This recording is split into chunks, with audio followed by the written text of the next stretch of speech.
அனைவருக்கும் அஸ்ஸலாமு அலைக்கும் வரஹ்மத்துல்லாஹி வபரகாத்துஹு. அனைவருக்கும் வணக்கம், குட் ஈவினிங். இன்னைக்கு நாங்க பார்க்க போறது என்ன சொல்லிய நேற்றையத்துல இந்த சிவில் சமூகம் என்ற விஷயத்தை நாங்க பார்த்துருந்தோம். அதுல குறைவு சில பகுதிகள் இன்னைக்கு, அதாவது சிவில் சமூகத்தின் பண்புகளும் அதே போல அதுல உருவாகிறதுக்கு செல்வாக்கு காரணிகள். அப்ப அதோட அடுத்த முக்கியமான பகுதி உள்ளடங்கப்பட்ட உறவுகள் அண்மை காலங்களில் சேர்க்கப்பட்டதுதான் இந்த ஒப்பீட்டு அரசியல்னு சொல்ற விஷயம். இதை நாங்க இன்னைக்கு முழுமையா பார்த்துட்டு எங்களை 2வது யூனிட்டை ஃபுல்லா கம்ப்ளீட் பண்ணோம். சரியா?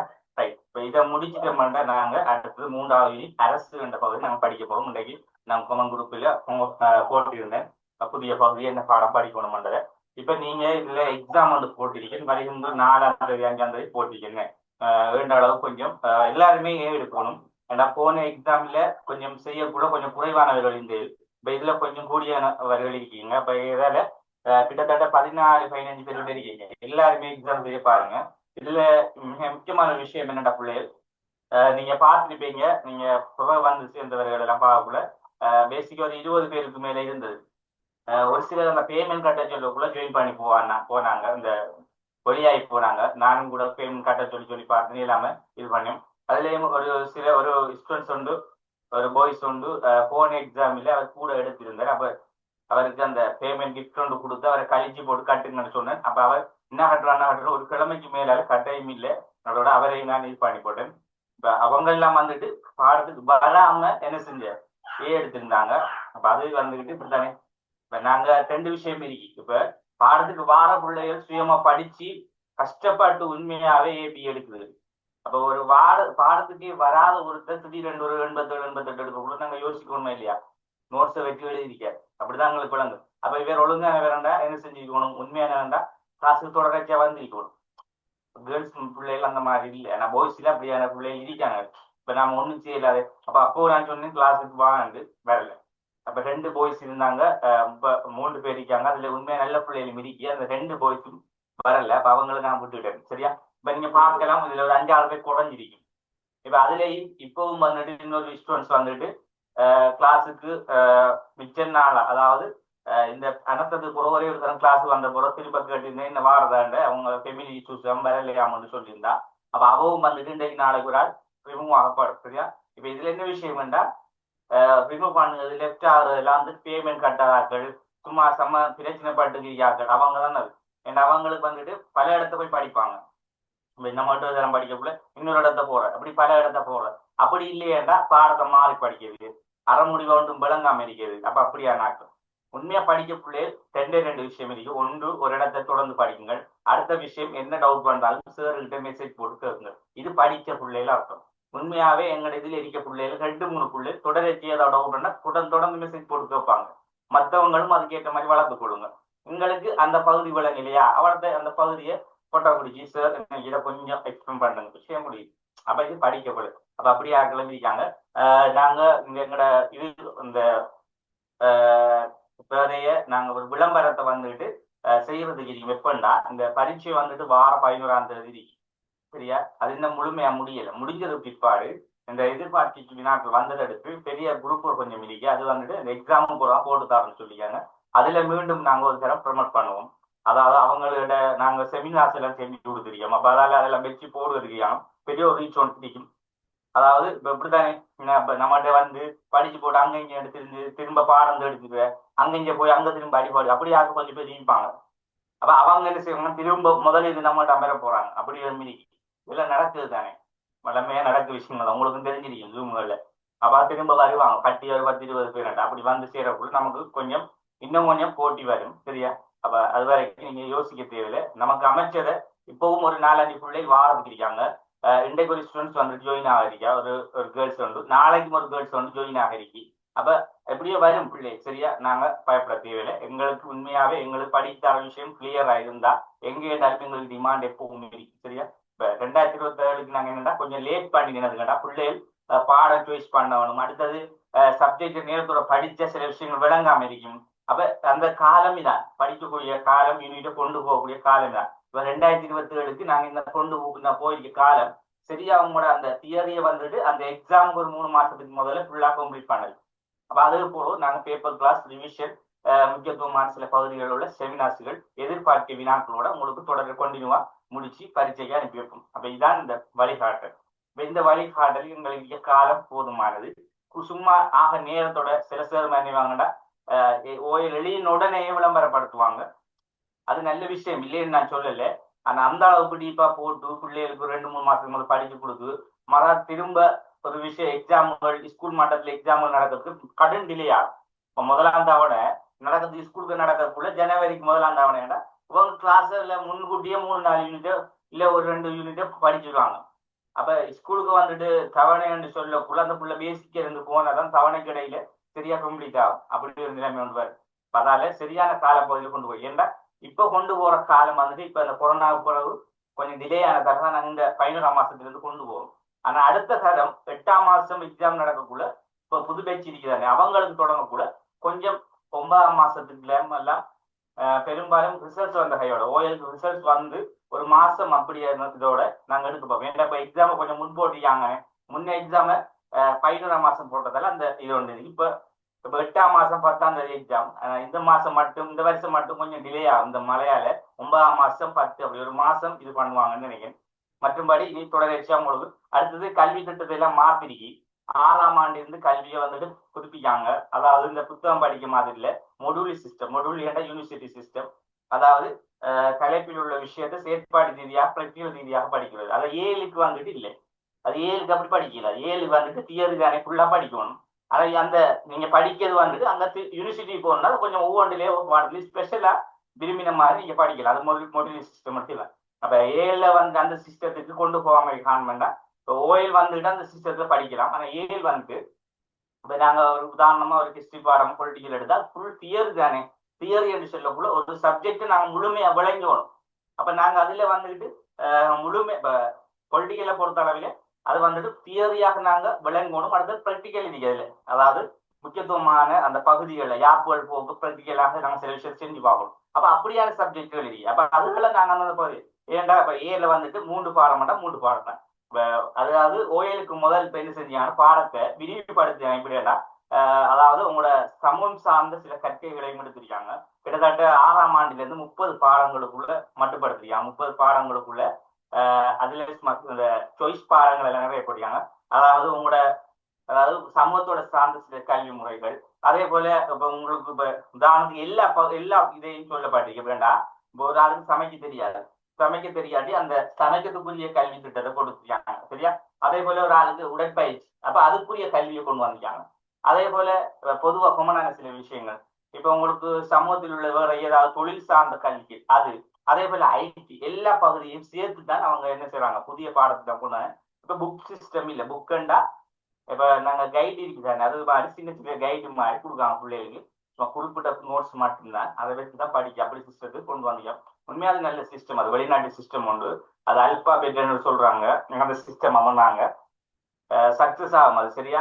அப்ப உங்களுக்கு வந்துட்டு இனி வரும் காலங்களில் ஏஎல்ல திட்டங்கள் வந்துட்டு இந்த திட்டத்துல இருக்கும். ஆனா யூனிவர்சிட்டி சிஸ்டத்துக்கு இந்த இவங்களை கொண்டு வந்தேன். ஆனா அப்ப நீங்க யோசிக்கப்பட உங்களுக்கு இல்லைன்னு உங்களுக்கு யூனிவர்சிட்டி போனாதான் சிஸ்டம். யூனிவர்சிட்டி போனா ஒரு புக் கொண்டு தருவாங்க, புக்கில் கேள்வியை மட்டும் தருவாங்க. நாங்க நோட்ஸை சர்டிபிலி அது இதை போட்டு எடுத்து விடைகளை கண்டுபிடி அப்படிதான் அது படிக்க போற யூனிவர்சிட்டி சிஸ்டம். எப்படின்னா இப்ப நாங்க 1ஆம் ஆண்டு 2ஆம் ஆண்டு செல்வோமே ஸ்கூல் வழியே, இப்ப அது இல்லை. அதாவது அந்த சிஸ்டத்துல மெயின் அது இல்லை. ஏபிசி எஸ் வரைக்கும் அந்த மார்க்ஸ் சிஸ்டம். இப்ப பிள்ளைகள் வந்துட்டு இப்ப 30ஆம் ஆளுக்கு வந்த பிள்ளைங்க செய்யும் பாதிக்கப்படுமா இல்லையா? 1ஆம் ஆளுக்கு வர பிள்ளை சந்தோஷமா இருக்கு. அப்ப அப்படி ஒரு நிலைமை இல்லாம எல்லாரும் பாஸ் ஆகிட்டாங்க. அதாவது கிரெடிட் மாதிரி ஏபிசி கிரெடிட் சொல்லுவாங்க, கிரெடிட் பாஸ். அந்த கிரெடிட் சிஸ்டம் தான் அது. இத்தனைக்கு மேல எடுத்தா பாஸ் தான். அப்ப அதால எல்லாரும் எடுத்தாலும் பாஸ் தான். இப்ப நீங்க ஓஏல இப்படி ரிசல்ட்ஸ் எப்படி வருது அப்படித்தானே? ஏ எடுத்தா பி எடுத்தா சி எடுத்தா அது மாதிரி அந்த சிஸ்டத்தை கொண்டு வந்தீங்க. உண்மை நல்ல சிஸ்டம். இது யூனிவர்சிட்டியில இருக்கிறது. சரியா? இதை உங்களுக்கு சொல்லிக்கொண்டு மட்டும் அதை எடுத்தா சரி. ஓகே, நாங்க இன்றைக்கு சிவில் சமூகத்தின் பயன்பாடுகளை பார்ப்போம். சரியா பிள்ளை?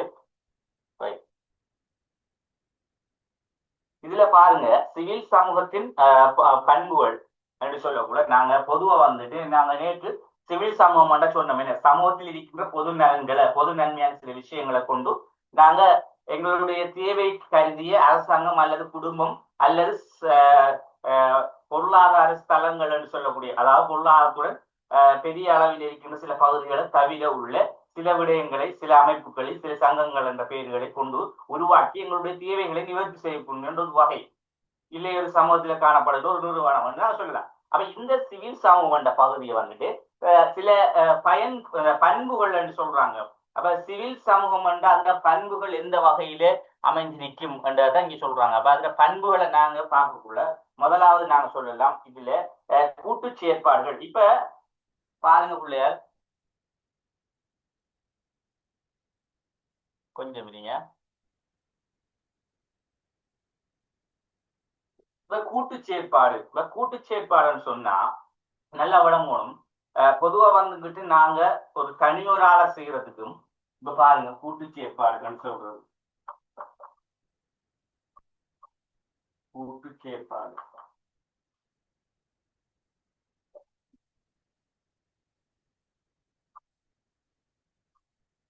இப்ப இது ஒரு தனி ஒரு நபர். இவர் வந்துட்டு ஒவ்வொரு சாதாரணமா நாங்க சொல்லலாம் ஒரு கல்வி சார்ந்த ஏதாவது வேலையை இல்ல ஒரு விளையாட்டு கழகம் ஒன்று சார்பாக என்ன செய்யப்படுறாரு ஒன்றை உருவாக்கணும்.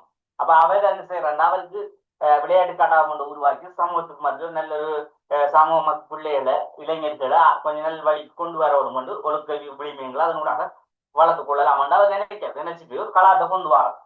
அப்ப அவர் கொண்டு வந்தா அவர் மட்டும் இருந்து சரி வரும் அந்த கழகத்துல இல்ல என்ன. அப்ப அவர் கொண்டு வந்தா அவர் என்ன செய்யணும், அந்த கழகத்தை கொண்டு வந்து அதுக்கு சில உறுப்பினர்களை தேர்ந்தெடுக்கணும். அப்ப அவங்க ஒரு 5 பேரோ 10 பேரோ வந்து உறுப்பினர்களை தேர்ந்தெடுத்து அவங்க ஒரு தலைவராக செயலாளராக பொருளாளராக நியமிச்சு அதனூடாக ஏனைய சில கழக உறுப்பினர்களையும் என்ன செய்வாங்க எடுத்துக்கொள்ளணும். அப்ப குறைஞ்சு சரி ஒரு கழகத்தை நாங்க உருவாக்கினா ஒரு 50 பேர் குறைஞ்ச 100 பேராவது இருந்தா தான் அதை என்ன செய்யலாம் அந்த ஒர்க் பண்ணுறதுக்கு எங்களோட மக்கள் சார்பாக எங்களோட பிரதேசம் சார்பாக எங்களோட நகரம் சார்பான சில பிரச்சனைகளை தீர்ப்பதற்கு எங்களுடைய எல்லா திசைகளிலும் எல்லா பகுதியிலும் போறதுக்கு இந்த இளைஞர்கள் அல்லது இந்த விளையாட்டுக்கான உறுப்பினர் கொண்டுதான் சில செயற்பாடு. அப்ப இந்த கூட்டு செயற்பாடு என்றது இந்த இடத்துல ஒரு முக்கியத்துவமானது ஒன்றாக காணப்படுகிறத நாங்க பார்க்கிறோம். அதே போல அதிகார பிரயோக இன்மை. அப்ப அதிகார பிரயோக இன்மை என்றால் இந்த இடத்துல வந்துட்டு அதிகாரம் என்ற விஷயம் இருக்க போறது. இப்ப நாம் பெரிய ஆள் நீ சின்ன இல்லை. இப்ப இவர் தலைவர் தான். தலைவர் என்றாலும் என்ன அவர் அந்த அந்த ஒரு நாங்கள் பார்க்கிற சங்கம் அமைப்புக்கு ஒரு தலைமைத்துவமாக அந்த வழிநடாத்தக்கூடியவராக இருப்பார். அப்ப இங்க வந்துட்டு நீ வராட்டி உன்னை நான் செய்வேன் வேலையை விட்டு தூக்குவேன், இல்ல உனக்கு சம்பளம் தர மாட்டேன், இல்ல உன்னை நான் என்ன செய்வேன் போலீஸ்ல பிடிச்சு கொடுப்பேன், இல்ல சட்டத்துக்கு முரணானது என்ற பிரச்சனை இருக்காங்க இல்ல. ஏன் காரணம், இது மக்களாக சேர்ந்து உருவாக்கிய ஒரு அமைப்பு. அப்ப அவங்களோட தேவையை பூர்த்தி செய்யக்கூடிய ஒரு அமைப்பு. அப்ப இவங்களுக்கு அந்த பிரச்சனை அந்த தேவைகள் எல்லாம் இல்லை. அப்ப இவங்களுக்கு இருக்க பிரச்சனை என்னன்னா அவங்க எல்லாருமா சேர்ந்து என்ன செய்யணும் தந்த தேவைகளை நிறைவு செய்து கொள்ளணும். அப்ப அவங்களுக்கு ஒரு பரஸ்பரம் ஒற்றுமையாக சகோதரத்துவமாக என்ன செய்வாங்க இன மத வேறுபாடுகள் செயற்படுவாங்க. இதான் அந்த புரிந்துணர்வு. அப்ப இதே போல இதுல தனித்துவம் அடையாளம். இப்ப இதுல இந்த தனித்துவம் அடையாளம் என்பது முக்கியத்துவமாக இருக்கு. இப்போ உதாரணமா இளைஞர் சங்கத்தை எடுத்துக்கிட்டோம்னா இளைஞர் என்றா என்ன, தனி இளைஞர் ஒட்டுமொத்த இளைஞர்களை கூட்டிய ஒரு அமைப்பாக இருக்கு. இப்ப நாங்க நேற்று பார்த்தோமே விவசாய இயக்கங்கள் எடுத்துக்கிட்டா அதுவும் அப்படிதான். இப்ப அது வந்துட்டு நாங்க விவசாயம் சார்ந்த தொழில் செய்யறவங்க யாராக இருந்தா எல்லாரையும் நாங்க எடுத்துக்கூடாது. அவ அவர் நெற்பயிற்சி விவசாயியாக இருக்கலாம் அல்லது வேற வேற விவசாயங்கள் செய்யக்கூடிய. இப்ப விவசாயம் நாங்க பொதுவாக எல்லாத்தையும் வேளாண்மை இருக்கு, அதே போல சேனை இருக்கு. அப்ப விவசாய தொழில் என்ன இருக்கோ எல்லாத்துக்குள்ள உள்ளவர்களையும் நாங்க எடுத்து சேர்க்கலாம். அப்ப இவங்க ஒரு அமைப்பு. அப்ப இவங்களுக்குள்ள ஒரு அடையாளத்தை நாங்க என்ன செய்யறோம் ஒரு பேரோட கொடுக்கும். அப்ப இந்த அமைப்பில் நாங்க அடையாளம் தனித்துவத்தை முக்கியத்துவப்படுத்திக்கிறோம். அதே போல ஆழ்குலத்தை நிச்சயமாக இனங்காண முடியாமை. அப்ப இவங்களோட ஆழ்குளம் என்னன்னு சொன்னா ஒரு எல்லை என்று சொல்றாங்க, வரையறுக்கப்பட்ட எல்லை ஆழ்குளம். இப்ப நாங்க அமுக குழுவை பொறுத்த அளவில் ஒரு ஆழ்குளத்தை சொல்றோம். எப்படி சொல்றோம்டா ஒரு கட்டிட அமைப்பில அது நாங்க ஒரு பார்க்கக்கூடிய அளவில் இருக்கும். இப்படி உண்மையாக அமுக குழு வந்துட்டு ஒரு நிறுவனம் என்ன பெரிய ஒரு உதாரணமா நாங்க ஒரு நிறுவன அமைப்பில சங்கங்களாக அது தொழிற்படக்கூடியது. அப்ப தொழில் சார்ந்த விடயங்கள் கொண்ட ஒரு அமைப்பாக தொழிற்படும். அப்ப அங்க வந்துட்டு உறுப்பினர்கள் இருப்பார்கள், தலைவர்கள் ஒரு கட்டிட அமைப்பு கட்டிட தொகுதி என்ற வகையில அவங்களுக்கு தனிப்பட ஒரு டிபார்ட்மெண்ட் இருக்கும். ஆனா இந்த இடத்துல இருக்க மாட்டாங்க. ஏன் இவங்க வந்துக்கிட்டு ஒரு சமூகம், ஒரு இளைஞர் சமூகம், இளைஞர்கள் இயக்கமாக இருப்பாங்க. ஆனா இவங்களுக்கு ஒரு ஆபீஸோ ஒரு கட்டடமோ தேவையில்லை. ஏன்? அவங்களுக்குள்ள ஒரு இடத்த ஒரு இடத்த ஒரு இடத்தை தயார் பண்ண அவருக்கு கூடி அவருக்கு ஒரு முடிவு ஒரு நாங்க பொதுவாக சொல்றப்பல மசோதா ஒரு சின்ன ஒரு விஷயத்தோண்ட சட்டமான விஷயம் ஒன்றை கொண்டு வராங்க. வந்து அதுக்குள்ள அவங்களுக்குள்ள தீர்வு கொண்டு செஞ்சு முடிவு கொண்டு எடுத்துட்டு அவங்களோட வேலையை செஞ்சுட்டு போவாங்க. அப்ப இங்க வந்துகிட்டு நாங்க அதுல பாக்குற மாதிரியோ பொதுவா வந்துகிட்டு நாங்க ஒரு பாராளுமன்றத்துல எப்படி எப்படி எல்லாம் அந்த அமைப்புகள் அதிகாரத்தை கொண்டு செய்யணும் அந்த மாதிரிலாம் இங்க இருக்காது. இது வந்துட்டு மக்களாக உருவாக்கியது. அப்ப அவங்களாக கூடி ஒரு 10 பேர் 20 பேர் சேர்ந்து ஒரு தீர்மானத்தை எடுப்பாங்க. எடுத்து மத்தவங்கள்ட்ட சொல்லுவாங்க. அவங்களும் சேர்ந்து என்ன செய்வாங்க, ஒர்க் பண்ணுவாங்க. இதுல மெயின் என்னன்னு பார்த்தா பிள்ளைகள் சிவில் சமத்தை பொறுத்தவரை அவங்க செய்கிற அந்த உடல் உழைப்பு, தங்களால் ஏண்ட பண உதவி, பண உழைப்பு, பண உதவிகள் ஏதாவது வழங்குறது அல்லது உடல் உழைப்பு, இதான் மிக முக்கியமாக இருக்கும். இப்ப நாங்க ஒரு சிவில் சமூக ஒரு உறுப்பினரை பார்த்தா ஒரு அங்கத்தினரை பார்த்தா கண்ணுக்கு முன்னாலே எங்களுக்கு அந்த சேவையை செஞ்சு கொடுப்பேன், செய்யக்கூடியவராக இருப்பேன். இப்ப மற்ற விஷயத்துக்களை நாங்க பார்க்கணும் ஒரு நிறுவன ரீதியாகத்தான். அப்ப அங்கக்குள்ள வந்து ஒரு நிறுவனமாக ஒரு தொழிற்பாடத்தை செய்யும், பதிலளிக்காக்கள் தான் வந்து செய்யக்கூடிய மாதிரி. ஆனா இங்க அப்படி இல்லை. இப்ப ஒரு ரோட்ல குப்பை கிடந்தாலும் அந்த சிவில் சமூகத்தில் உள்ளவர்கள் அதை எடுத்துக்கொண்டு போட்டுட்டு போவாங்க. இது அவங்களோட பணி. சரியா? இந்த அடிப்படையில் நாங்க இதை தெரிஞ்சுட்டா பண்புகள் சொல்லக்கூட நாங்க இதை விளங்கிக்கிட்டோம்ன்றது. சரியா? இப்ப உங்களுக்கு விளங்குதா பண்புகள் என்ன விஷயம் பண்ணது கிளியரா சொல்லுங்க. அப்போ கிளியரா பிள்ளைகள்? சரி, அடுத்து பார்ப்போம். சிவில் சமூகம் உருவாவதற்கு ஓகே சொல்லுங்க. எதுவும் விளங்கலையா?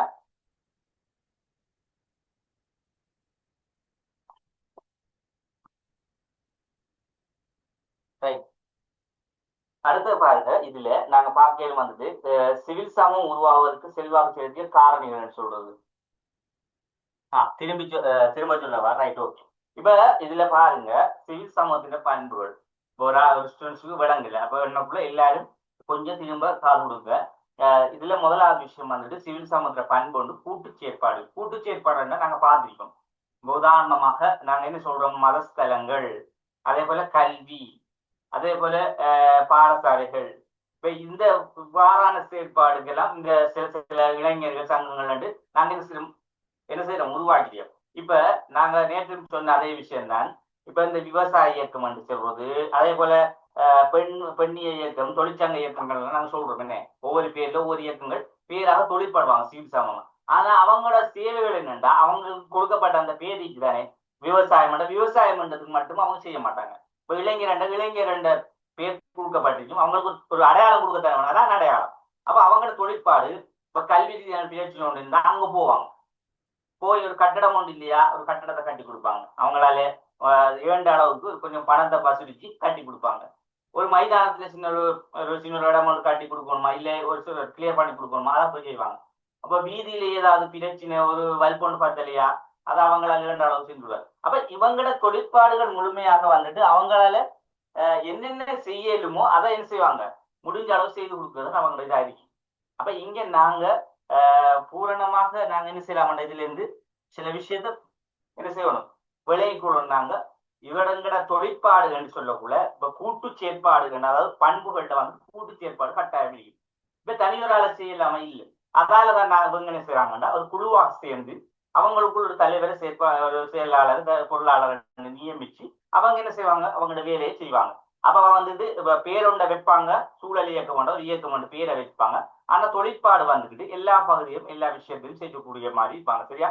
அப்ப கூடுதல்ல அவங்களோட சூழல் என்னக்குள்ள சூழல் சார்ந்த விஷயங்களை தான் மெயின் பண்ணி பார்ப்பாங்க. அப்ப அதுக்குள்ள என்னென்ன பகுதிகள் இருக்கும், கல்வி இருக்கலாம், அதே போல மத விடயங்கள் இருக்கலாம், அதே போல ஏனைய பாடசாலை சம்பந்தமாக வைத்தியசாலையில் ஏதாவது பிரச்சனைகள் இருக்கா, அது பொதுவாக சமூகத்தில் என்னென்ன பிரச்சனைகள் இருக்கோ தனிப்பட்ட எல்லாம் தீர்க்கக்கூடிய மாதிரி அவங்க செயற்படாது. இது கூட்டு செயற்பாடு. அப்ப அவங்களுக்குள்ள கூட்டா செயற்படுறதுல பரஸ்பரம் என்ன ஒற்றுமை, அந்த இன வேறுபாடு தன்மை இருக்காது, அவங்களுக்குள்ள ஒரு சகோதர தன்மை ஒன்று வளரும். இந்த தன்மையில் இந்த கூட்டு செயற்பாடுல இருக்கு. சரியா? அடுத்தது அதிகார பிரிவின்மை.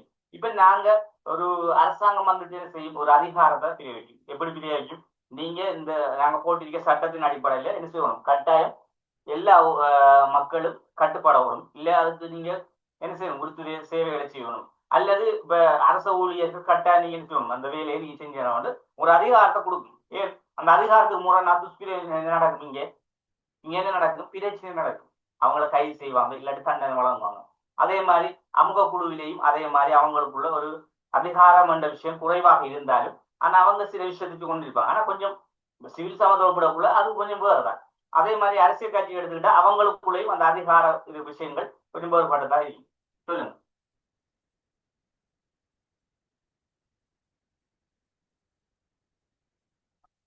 நீங்க அந்த டவுட்டை கொஞ்சம் கேளுங்க, டைப் பண்ணி போட்டீங்க.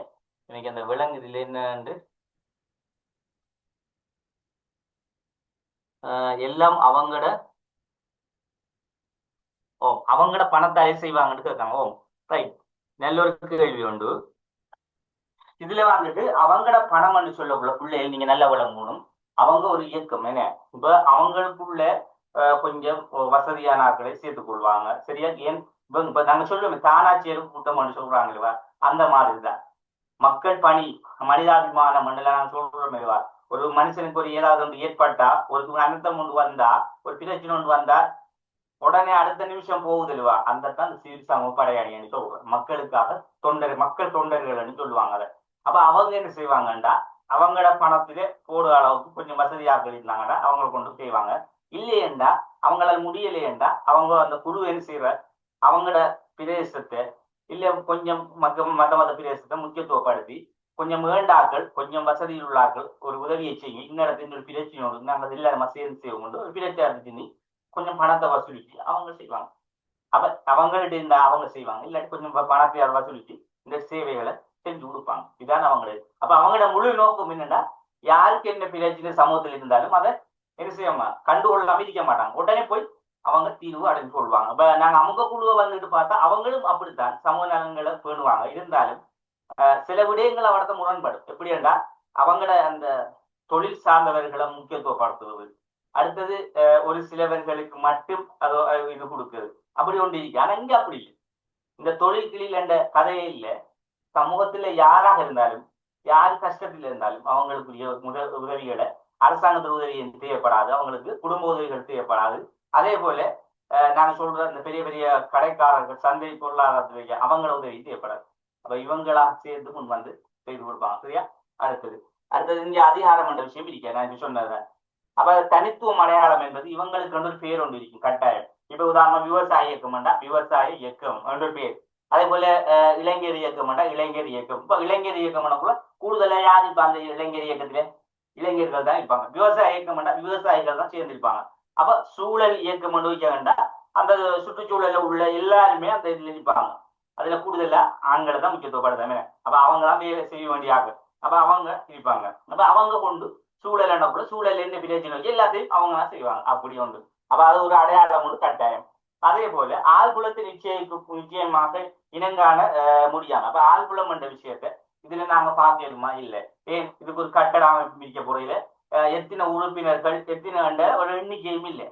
இப்ப நீங்க ஒரு இளைஞர் இயக்கத்துல சேர போறீங்களா?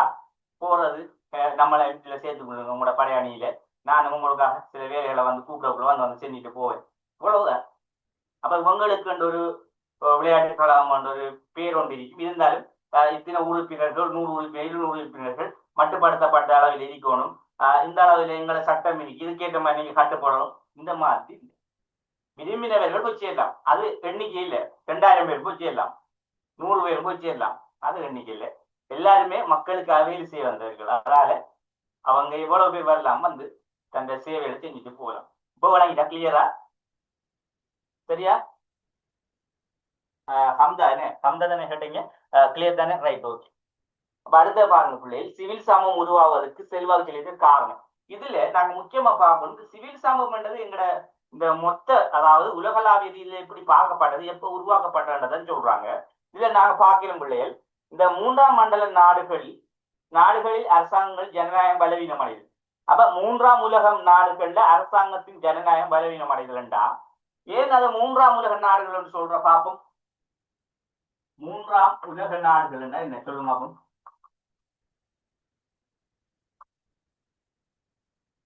3ஆம் உலக நாடுகள் பார்ப்போம்.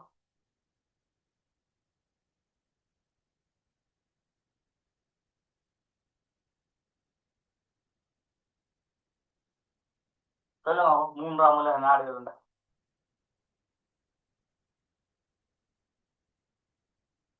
இன்னொரு பேர் சொல்லுவாங்க, மூன்றாம் மண்டல நாடுகள் சொல்லுவாங்க.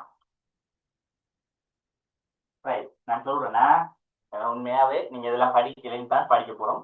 சில தெரிஞ்சவங்களும் இருப்பாங்க பிள்ளைகள். அப்படித்தானே பிள்ளைகள் கொஞ்சம் தேடி படிக்க மெனக்கிறார்களும் இருப்பாங்க. இப்ப நாங்க இதுல பார்க்கலாம் பிள்ளைகள். மூன்றாம் உலக நாடுகள் சொன்னா 2 உலக போர்கள் எங்க உலகளாவிய ரீதியில் நடந்தது. என்ன 1914 ஒன்று, 1934 நினைக்கிறேன் 2வது உலக போர் நடந்தது. 34 35 நடந்தது. இப்ப இந்த 2 போரை நீங்க பார்த்தீங்கன்னா இந்த 2 போர்லையும் வந்துட்டு கடுமையான சேதங்கள் ஏற்பட்டது. அதாவது எங்கட நாடு இல்ல, வெளிநாடுகள்ல கூடுதலான இத்தாலி, ஜெர்மன் போன்று, அதே போல பிரித்தானியா போன்ற நிறைய நாடுகள் கடுமையான அளவுக்கு உலகளாவிய ரீதியில அரசியல், பொருளாதார, சமூக ரீதியான பாரிய இழப்பை மேற்கொண்டது. இப்ப இந்த பாரிய இழப்பில மூன்றாம், அதாவது 2 போருக்கு பிற்பாடு ஏற்படுதுதான் மூன்றாம் சொல்றேன். அப்ப முதலாம் உலகம், 2ஆம் உலகம், 3ஆம் உலகம். அப்ப இதுல மிச்சம் இருக்குமே பாதிக்கப்பட்ட மிச்சமான நாடுகள் அழிஞ்சு எல்லாம் செஞ்சு மிச்சமா கிடக்குது. அதான் அந்த அதுக்கு பிறகு உள்ள பகுதியை சொல்லுவாங்க 3ஆம் மண்டல நாடுகள், 3ஆம் உலக நாடுகள் சொல்றாங்க. இப்ப இந்த 3ஆம் உலக நாடுகள் என்ற விஷயம் வந்துச்சு. இப்ப என்ன செய்ய போறாங்க? 2 உலக போரும் முடிஞ்சு ஃபுல்லா நடந்து முடிச்சு. இனி நடக்காதன்னு உறுதியாயிட்டு எல்லாருக்குள்ளேயும் ஒரு ஒற்றுமை தன்மையை வளர்த்துட்டாங்க. இனி நடந்தா இனி பெரிய ஒரு அழிவை சந்திக்கும் உலகம் மண்ட இருக்காது முடிவு எடுத்துட்டாங்க. அப்ப இனி என்ன செய்யற என்று எல்லா நாடுகளுக்குள்ளும் ஒரு பிரச்சனை தங்கணும். இப்ப இந்த நேரத்துலதான் யாரை கொண்டு கட்டி எழுப்பலாம்?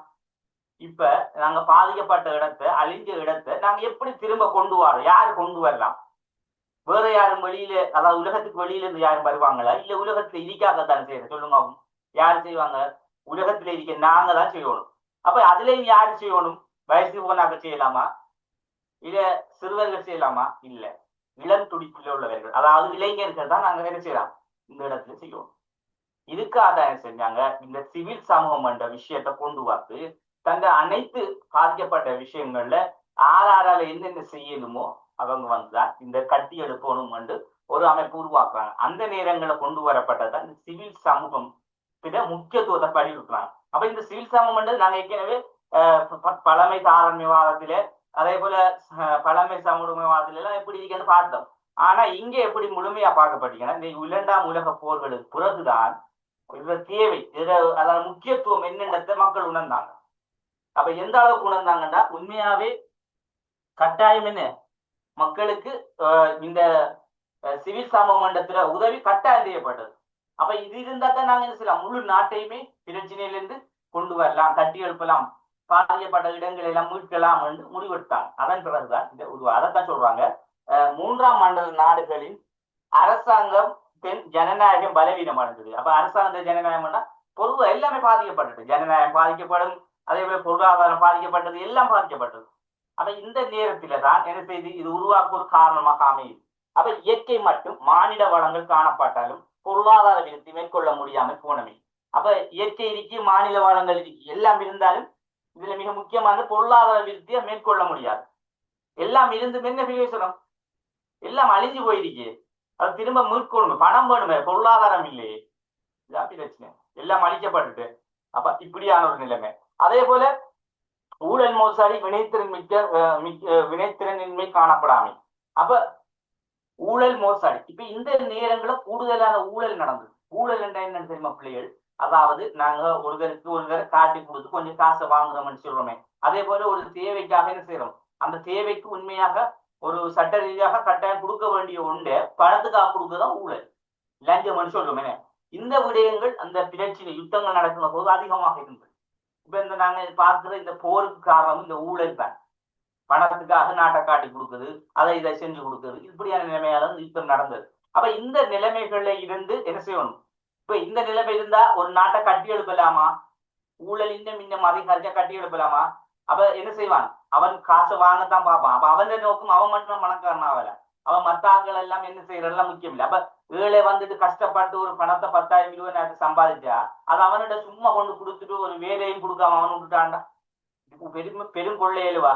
அப்ப இப்படியான சில விஷயங்களை தான் இங்க பார்க்கப்பட்டது. அப்ப அந்த நேரங்களில் நடந்த சம்பவம் என்ன? ஊழல் மோசடிகள் அதிகமாக இருந்தது. ஒரு வினைத்திறன், அப்ப ஊழல் மோசடி தான் எதையும் கட்டி எழுப்பக்கூடிய இயலாத ஒரு வினைத்திறன் இல்லாமல் அப்ப அதை சொல்றாங்க. அப்ப இந்த மாதிரியான ஒரு நிலைமையில அதே போல பொதுமக்களின் அரசியல் அறிவு மேலோங்கியமை. அப்ப பொதுமக்கள அரசியல் அறிவு மேலோங்கியமை என்றால் உண்மையா மக்கள்கிட்ட நல்ல அறிவு. ஏனென்றால் நவீன காலம் அது. அதாவது பொருளாதாரம் அரசியல் எல்லாம் வளர்ச்சி கண்டு வார காலம். அப்ப அந்த நேரங்களில் தான் இந்த யுத்தம் நடக்குது. இப்ப இந்த யுத்தத்துக்கு என்ன பயன்படுத்தப்பட்டதெல்லாம் அணுகுண்டுகள். அப்ப அந்த அளவுக்கு எங்கட நாடுகள் இந்த உலகம் எல்லாம் வீழ்ச்சி அடைஞ்சு வந்துச்சு. அப்ப என்ன, இப்ப நாங்க பணக்காரன் நீ இடிக்க போடா, நாங்க தான் முதன்மையான நாடுகள் என்று அவங்களுக்குள்ள ஒரு தங்கனம். அந்த போட்டியில தான் இந்த பிரச்சனை வந்தது. அதே போல் தொடர்ந்து மனித உரிமை சுதந்திரம் போன்ற எண்ணக்கருக்களில் இருந்தும் வளர்ச்சி. அப்ப மனித உரிமை சுதந்திரம் போன்ற எண்ணக்கருக்களின் வளர்ச்சி இருந்தால் இதுவும் இருந்தது. இப்ப மனித உரிமை, மனிதர்கள உரிமையை இருக்கிற அந்த கோட்பாடுகள் சர்வதேச அமைப்புகள்ல கொண்டு சொல்லப்பட விஷயம். இப்ப சர்வதேச அமைப்புகளும் கூட இதுக்கு பிறகுதான் உருவாக்கப்படுது. அப்ப ஏன்னா மனித உரிமை என்றது உலகளாவியத்தில் பேசப்படும். ஏன் மனிதனோட உரிமை பாதுகாக்கப்படணும், என்னதான் யுத்தம் நடந்தாலும் அதுக்கு பிற்பாடு மனிதன உரிமை சுதந்திரங்கள் மதிக்கப்படணும். அப்ப இந்த கொள்கை இந்த பிரச்சனைகள் எல்லாமே இருப்பதை பார்த்து போட்டுதான் கட்டாயம் இந்த இடத்துக்கு சரியான ஒரு தீர்வு கொடுக்கக்கூடியது இந்த சிவில் சமூக அமைப்புகள். அதாலதான் இதை கொண்டு வந்தாங்க. இப்ப கிளியரா இது என்னது கொண்டு வரப்பட்ட காரணம் என்றது கிளியரா சொல்லுங்க. அப்போ கிளியர் தானே? அடுத்தது பாருங்க பிள்ளைகள், அரசு அறிவியலில் சிவில் சமூகம் பற்றிய முக்கியமான உணரப்படாததுக்கான காரணம். இப்ப அரசு அறிவியலில் சிவில் சமூகம் பற்றி முக்கியத்துவம் உணரப்படாமைக்கான காரணங்கள். இப்ப இதுல நாங்க அரசு அறிவியல சிவில் சமூகம் பற்றிய முக்கியத்துவம் உணரப்படாமைக்கான சில காரணங்கள் சொல்றாங்க. ஏனென்றா அரசு அறிவியல் பாடத்துல சிவில் சமூகம் ஒரு முக்கியத்துவமான பாடமாக கொண்டு வரப்பட்டது. ஆனா சில ஆய்வாளர்களின் கருத்துப்படி அது ஒரு முக்கியத்துவம் இல்லை என்றெல்லாம் சொல்லப்பட்டிருந்தது. ஏன் என்ன காரணம் சொல்றாங்க பாருங்க. சிவில் சமூகம் முரண்பட்ட ஒரு சாத்தியமாக செயற்படுவதன் மூலம் ஆட்சி காவல் நாயக செயற்பாடுகள் மூலமும் நல்லாட்சியை கட்டி எழுப்புவதில் தாக்கத்தை செலுத்துகின்றது என்று காரணத்தை சொல்றாங்க. எப்படியாண்டா சிவில் சமூகம் முரண்பட்ட ஒரு சாத்தியமாக செயற்படுவதன் மூலம். அப்ப சிவில் சமூகம் என்பது ஒரு முரண்பட்ட சாத்தியமாக சொல்றாங்க. ஏனென்றா முரண்பட்ட என்று சொன்னா சில நேரங்கள்ல அதாவது மக்கள் சில நேரங்கள்ல செய்யலாம் விட்டுட்டாங்கண்டா, செய்யலாம் விட்டுட்டாங்கண்டா, இதை எப்படி நாங்க உறுதியா சொல்றோம். இப்ப மனிதர்கள் வந்துட்டு அதை எப்படி பாக்குறாங்கன்னா அவங்கள விஞ்ஞான கோணத்துல பாக்குறாங்க. மனிதனுடைய நடத்தை வந்துட்டு சில நேரங்களில் மாறலாம். விளைவுணும் பிள்ளைகள் நான் சொல்ற கருத்து தெளிவாக கேளுங்க. அதாவது நாங்க அரசியல் பிராணி என்று சொல்றேன்டா, நாங்க யாரு, அதாவது ஒரு சாதாரண மனிதர்களுங்க, அரசியல்ல வாழ்கின்ற சாதாரண மனிதர்கள். எங்களுக்குள்ள உணர்வுகள் இருக்கு. நாங்க உண்ட விரும்பும் உண்ட எதிர்ப்பும். அப்ப எங்கட அந்த உணர்வுகள்ல நாங்க சில நேரங்கள்ல சில விஷயத்த நாங்க எதிர்த்து போகலாம், சில விருப்பமா போகலாம். அப்ப அதை சொல்றாங்க. அப்ப அதை வச்சு நாங்க மனிதனுடைய நடத்தைகளை கொண்டு நாங்க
கொஞ்சம் மீறிங்க பிள்ளைகளா, பவர் கட் ஆயிடுது திடீரெண்டு. கொஞ்சம் மீறிங்க.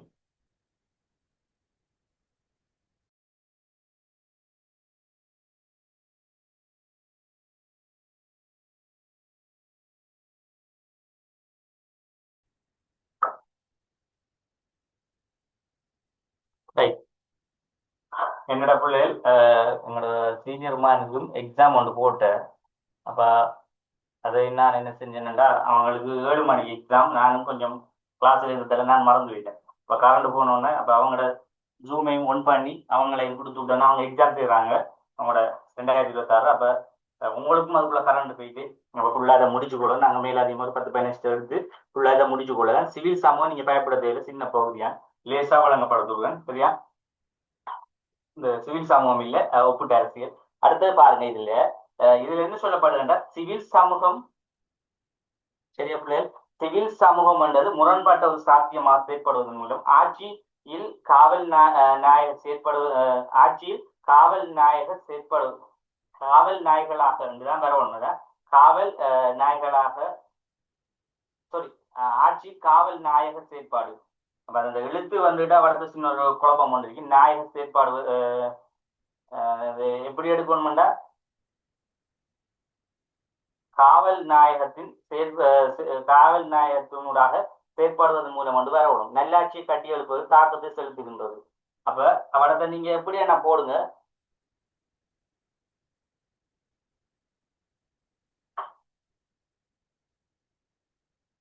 நாயகர் வந்து வந்திருக்கேன், காவல் நாயகர் இருக்கிற மாதிரி அவனை டைப் பண்ணிக்க நிறையா.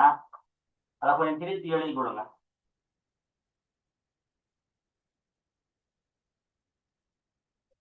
சரியா? காவல் நாயகத்தின் செயற்பாடு இருந்ததை மாற்றிக் கொடுங்க. இப்ப என்ன சொல்லப்படுதுன்னா, இங்க வந்துட்டு சிவில் சமூக முரண்பட்ட ஒரு சாத்தியமாக செயற்படும். இப்ப சிவில் சமூகம் என்பது வந்துகிட்டு இப்ப குறிப்பிட்ட ஆட்கள், அதாவது சமூகத்துல காணப்படுகின்ற விரும்பியவர்கள் என்ன செய்வாங்க, இந்த மக்களுடைய நலனுக்காக செயற்படக்கூடியவர்களா யார் வேணுமானா செய்வாங்க. அப்ப இவங்க சொல்றாங்க இப்ப என்ன, இவங்க ஒரு முரண்பட்ட சமூகமாக இருக்கலாம், முரண்படக்கூடிய மாதிரி. எப்படின்னா முரண்பட்ட சொல்லக்குள்ள இவரு இவங்களுக்குள்ள சில நேரங்கள்ல ஒரு சில நேரங்கள் வராமுட்டா ஆளுகள் முரண்பாட்டுட்டா. இப்ப இங்க சொல்லப்பட விஷயம் என்னன்னா, பரஸ்பரம் வந்துட்டு இவங்களுக்குள்ள ஒரு ஒற்றுமை வளரும்னு சொல்றாங்க. இவங்களுக்குள்ள இந்த பிரச்சனை வராமட்டு. ஆனா இவங்க சொல்றாங்க அப்படின்னா, அதாவது இவங்க ஒரு காரணத்தை காட்டுறாங்க.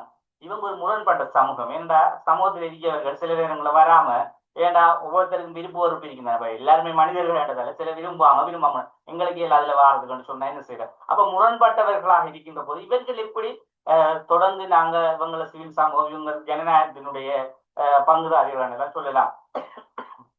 அந்த விஷயம் தான் முக்கியத்துவப்படுத்தப்படுது. அப்ப அந்த அடிப்படையில் நாங்க இதுல பார்க்கிறது வந்து ஆட்சியில் காவல் நாயகத்தின் செயற்பாடுகள். அப்ப இந்த ஆட்சியின் இருக்கிற காவல் நாயகம் பண்ணக்குள்ள எங்களுடைய மிகப்பெரிய சில தலைவரிக்க. இப்ப அவருடைய செயற்படுவதன் மூலம், அப்ப அவரோட செயற்படுவதன் மூலம் நல்லாட்சியை கட்டியெழுப்பதும் தாக்கத்தை செலுத்துகின்றது. அப்ப முக்கியத்துவம் உணரப்படாமைக்கான காரணம் என்ன அப்ப சொல்றாங்க, நல்லாட்சி கட்டுப்படுத்துறதுல என்ன செய்யுது ஒரு முக்கியத்துவம் இருக்கு. அப்ப என்ன நல்லாட்சி? இப்ப இவங்களோட செயற்பாடு வந்துட்டு ஒரு இப்படியெல்லாம் செய்யறதை விட முரண்படுவங்களானே அதை பார்க்க இந்த காவல் நியாயமான கூட எங்களோட ஆட்சி தலைமைத்துவங்கள் இருக்கு. அப்ப அதே போல அவங்களோட சேர்ந்து செயற்படலாம் தானே, அதுல நல்ல ஒரு முக்கியத்துவம், ஒரு ஆட்சியில அடுத்தடுத்த நிலைமைக்கு போகலாம் தானேண்டா. இது யாருக்கு இந்த விஷயம் படுமாண்டா? அரசியல் கட்சி படும். அப்ப ஏன் நாங்க இந்த சிவில் சமத்தை அரசியல் கட்சிக்கு அடுத்த வச்சிருக்க மாட்டா, அவங்களோட சேவைகளை ஒரு நாட்டினுடைய அரசாங்கத்தினுடைய செய்யலாம் தானே என்ற மாதிரி தான் இந்த கருத்து. சரியா? அப்ப இங்க வந்துட்டு இவங்க அப்படி இல்லை. இவங்க அரசாங்கத்தோட எல்லாம் போகணும்னு இவங்களுக்கு அவசியம் இல்லை. ஆனா இவங்க ஏன் என்ன சொல்றாங்கண்டா, ஏன் அரசியல்ல முக்கியத்துவப்படுத்தாம இருக்க காரணம்டா, அரசாங்கத்தோட தொடர்பு இல்லாம இருக்கத்தால. விளையிட்டு அவங்களுக்கு அரசாங்கம் நாட்டினுடைய முக்கியத்துவமான பகுதி என்ன, ஒரு நாட்டை ஆளக்கூடிய பகுதி அரசாங்கம். அப்ப இந்த அரசாங்கம் என்று சொல்லக்கூடிய பகுதியோட ஒரு முக்கியத்துவம் கொடுத்திருந்தா அவங்க என்ன செய்வாங்க, அவங்களோட நல்லா பேசுவாங்க, கதைப்பாங்க. அப்ப முக்கியத்துவம் கொடுக்காட்டி அவங்களோட ஒரு சின்ன மட்டத்துக்கு உள்ளதான் பார்ப்பாங்க. அப்ப அதெல்லாம் இதை நாங்க தாக்கத்தை கட்டி எழுப்பது, நல்லாட்சியை கட்டி எழுப்பதும் தாக்கத்தை செலுத்துகின்றதுண்டா. இப்ப இவங்க இப்படி எல்லாம் வந்தாங்கன்னா நல்லாட்சியை கொண்டு போகலாம், ஒரு ஜனநாயக ஆட்சியை கொண்டு போகலாம் என்று சொல்றாங்க. ஆனா இவங்க அப்படியானாங்களா, போவாங்களா? போக மாட்டாங்க. அப்ப இதாலதான் அவங்க என்ன செய்றாங்க, இவங்களுக்கு ஒரு முக்கியத்துவம் கொடுக்கல, அரசு அறிவியல சிவில் சமம் பற்றிய முக்கியத்துவம் உணரப்படாமைக்கான காரணம். அப்ப இப்படியான சில முக்கியம் இருந்தாலும் கூட அது ஒரு உணரப்படாமல் இருக்கிறது காரணம் என்னண்டா இதான். உண்மையாவே சிவில் சமூகம் வந்துகிட்டு அவங்களோட செயற்பாடை பார்த்த நாங்க மக்கள் என்ன செய்யலாம், ஜனநாயக ரீதியாக நாங்க ஏற்றுக்கொள்ளக்கூடிய மாதிரி அந்த அளவுக்கு அவங்களோட வேலைகள் இருக்கும். ஆனா இவங்க ஒரு காரணத்தை சொல்லி என்ன செய்யறாங்க, இது முக்கியத்துவம் உணரப்படாம இருக்கிறதுக்கான காரணம் இப்படித்தான் இருக்கும், இதுக்காக தான் அவங்க இது பண்றாங்க என்று சொல்றாங்க. அதே போல சிவில் சமூக இயக்கங்களே அரசியல் கட்சிகளுக்கு அப்பால் சமாந்தரமாக அரசியல் செயற்பாடுக்கு நடைபெறும் நிறுவனமாக உள்ளவை. இப்ப சிவில் சமூகத்தை பொறுத்த அளவிலே அரசியல் கட்சிக்கு என்ன செய்யறாங்க, ஒரு அப்பால், அதாவது அரசியல் கட்சிக்கு அடுத்தபடியான ஒன்று. நான் இப்ப சொன்ன மாதிரி அவ அடுத்தபடியான ஒரு ஒரு நாங்க நிறுவனமாக பார்க்கின்ற போது அப்ப அதுக்கு நிறைய என்ன செய்யலாம், நாங்க முக்கியத்துவம் கொடுக்கலாமா இல்லையா. ஆனா அது அரசாங்கத்தோட தொடர்படாது. இருந்தாலும் அரசியல் கட்சியிட அளவுக்கு அதுல வேலை திட்டங்கள் இருக்கும்.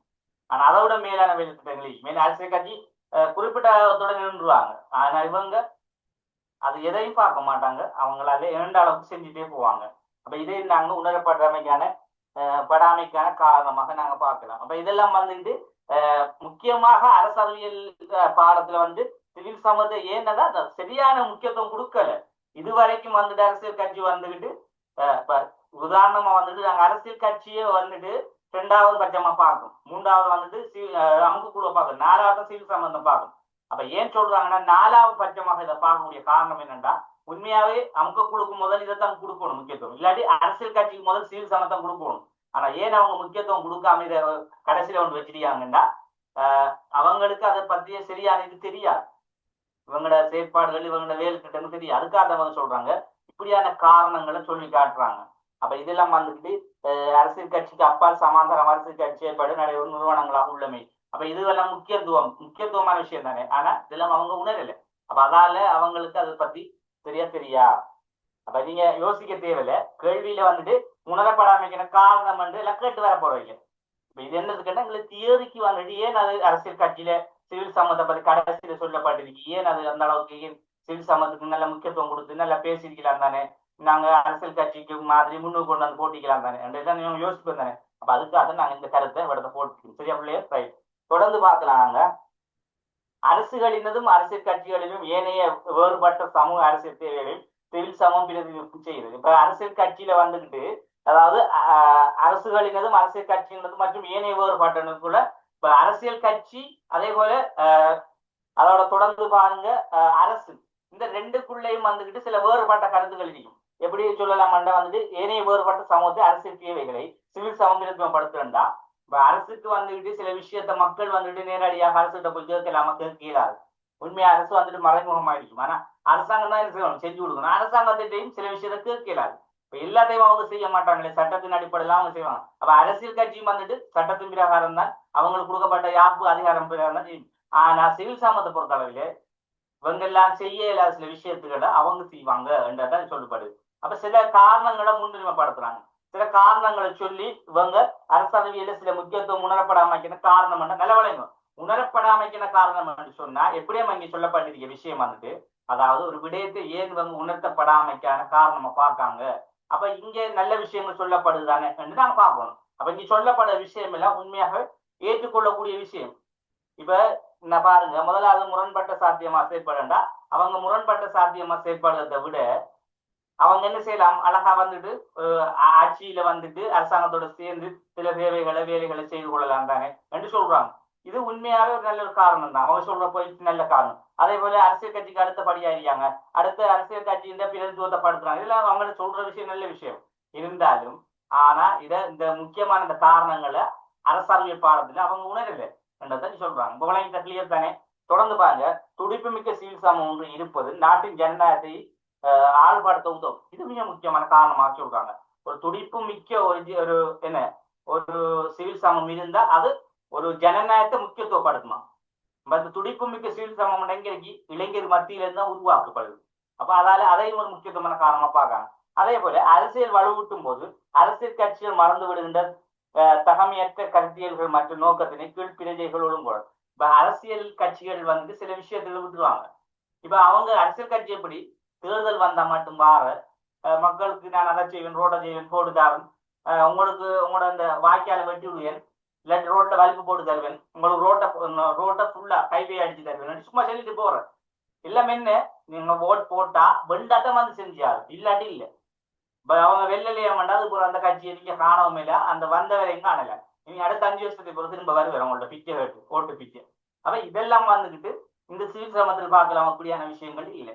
சிவில் சமூகம் இப்படியெல்லாம் அவங்க என்ன அதை செய்ய இதை செய்ய வேண்டி சொல்லிவிட்டு போவாங்க. ஆனா சிவில் சமூகம் கொஞ்சம் மண்டாலும் அதை செஞ்சு கொடுத்துட்டு போவோம். இதான அவங்களுக்குள்ள வித்தியாசம். சரியா? ரைட். இப்ப பிள்ளைகள் இப்ப விளங்கிட்டு தானே. இப்ப நாங்க சிவில் சமூகத்தின் அடுத்தது பணிகள் இருக்கு, அதையும் கொஞ்சம் பார்த்து போட்டு ஒப்புட்டு அரசியல பார்ப்போம். சரியா? அடுத்த பாருங்க, இன்னும் 3 போயிட்டு ஒன்று சொல்லப்படுது. சிவில் சமூக அமைப்புகளை வலுவூட்டுவதன் மூலம் பிரஜைகளின் அரசியல் ரீதியான வலுவூட்டு ஒத்துழைப்பு கிடைக்கும். இதுவும் அதே காரணங்களை கொஞ்சம் கொஞ்சமா டிஃப்ரெண்டாக சொல்றாங்க. இதுல நாங்க பார்க்கலாம் வந்துட்டு சிவில் அமைப்புகளை வலுவூட்டுவதன் மூலம் பிரஜைகள் அரசியல் ரீதியாக வலுப்படுத்த ஒத்துழைப்பு வழங்குது. அப்ப உண்மையாக சிவில் சமூக அமைப்புகளை வலுப்படுத்துறதால அங்க பிரஜைகள் அரசியல் ரீதியாக என்ன செய்யலாம், வலுப்படுத்தலாம்.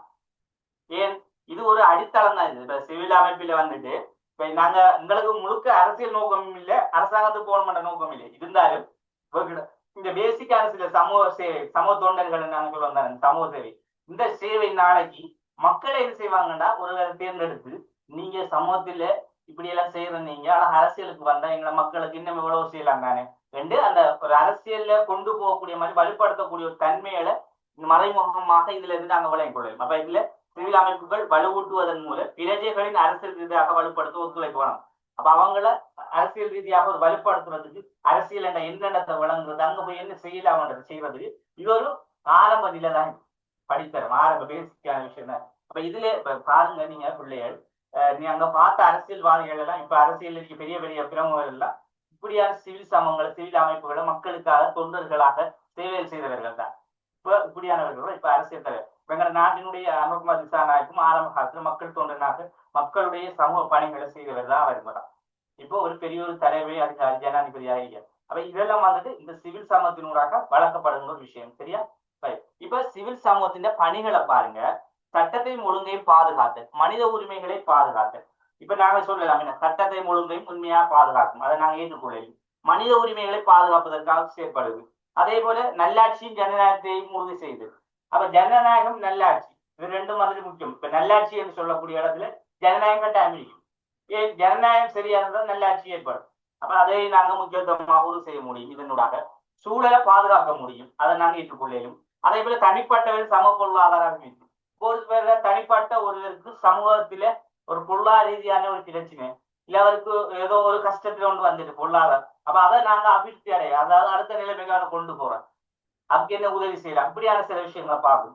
சமூகத்தில் சமாதான கலாச்சாரத்தை உருவாக்கும், இது மிக முக்கியம். அப்ப நாங்க பாருங்க, நாங்க சிவில் சம்மந்த பொறுத்தல முரண்பாட்டு என்ற கதை என்றெல்லாம் வர இல்லாது. அப்ப நாங்க உண்மையா பார்க்க அது ஒரு எல்லாரையும் ஒன்றுபடுத்தக்கூடிய, ஒற்றுமைப்படுத்தக்கூடிய, சமாதானத்தை நிலைநாட்டக்கூடிய ஒன்றாக தான் நாங்க இதுல பார்க்கணும். சரியா? இவ்வளவு அதுல பணி தொடர்ந்து இந்த பந்தியை நீங்க பார்த்தவனும் அதுலயும் இதே விஷயத்த சொல்லப்பட்டிருக்கு. இதுல சொல்லப்படுது என்னன்னா, அரசியல்ல முக்கியத்துவமான சில விடயங்களை ஒரு முடிவாக சொல்லப்படும். இப்ப நாங்க இவ்வளவு நேரம் பார்த்ததுக்கு நாங்க முடிவாக, இப்ப நீங்க நோட்ஸ்ல சிவில் சமூகத்தை பத்தி கொஞ்சம் விளக்குன்னா, முதல் நாங்க சிவில் சமூகம் இப்படி உருவாக்கப்பட்ட ஒரு இன்ட்ரடக்ஷன் அறிமுகம் கொடுக்கும். அதே போல சிவில் சமூகத்தை பத்தி நாங்க என்ன செய்ய போறோம், சிவில் சமூகத்தை பத்தி சில அறிஞர்கள் இந்த வகையில கூறினார்கள்.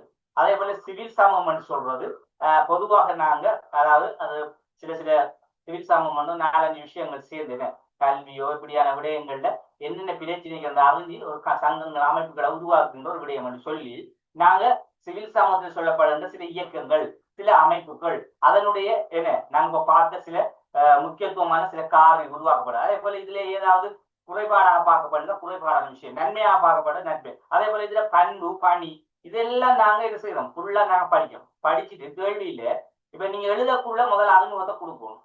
அடுத்தது எவ்வளவு கொடுக்கணும்டா, சிவில் சமூகத்தை பத்தி நாங்க அந்த என்னென்ன அறிமுகமாக நாங்க கொடுத்தோமோ அது கீழே சிவில் சமூகம் என்றால் நாங்க சில அறிஞர்களின் கருத்துப்படி இவ்வாறு நாங்க நோக்க முடியும் என்று அதில் உள்ளடக்கத்துக்கு கொண்டு போறோம். அப்ப மேலும் நாங்கள் சிவில் சமூகத்தை பற்றி சொல்லுகின்ற போது சில அறிஞர்களை நோக்குகின்ற போது வந்து தொடங்கி அறிஞர்கள் கருத்தை சொல்லி இதுல சொல்லப்படுகின்ற பண்புகள் எந்த அளவுக்கு நீங்க உங்களுக்கு விளங்கினா ஒரு 2 பண்பு, அதே போல இதுல உள்ள இயக்கங்கள் உங்களுக்கு தெரிஞ்சா அதுல 2 இயக்கங்கள், அமைப்புகள் மேலும் அமைப்புகள் சில உள்ளன 2 அமைப்புகள், அதே போல இதுல சில சில பணிகள் சொல்லக்கூட இவ்வளவுதான் கொடுக்கும். வேற எதுவுமே நீங்க எழுதுது இவ்வளவு மொழி முடிவிலே இவ்வாறான கடமைகளை செய்யக்கூடிய இந்த சிவில் சமூகம், அதாவது பொது ஒட்டுமொத்த ஒரு நாட்டினுடைய சில சில பிரதேச அலகுகளாக, அதே போல நகர அலகுகளாக இருக்கின்ற அதற்குள்ள மத்தியில் இருக்கின்ற சமூகங்களுக்கு இடையிலே ஏற்படக்கூடிய சில பொதுவான சில நலன் திட்டங்களை இவ்வாறான சிவில் சமூகங்கள், அதாவது சங்கங்களாக அமைப்புகளாக சேர்ந்து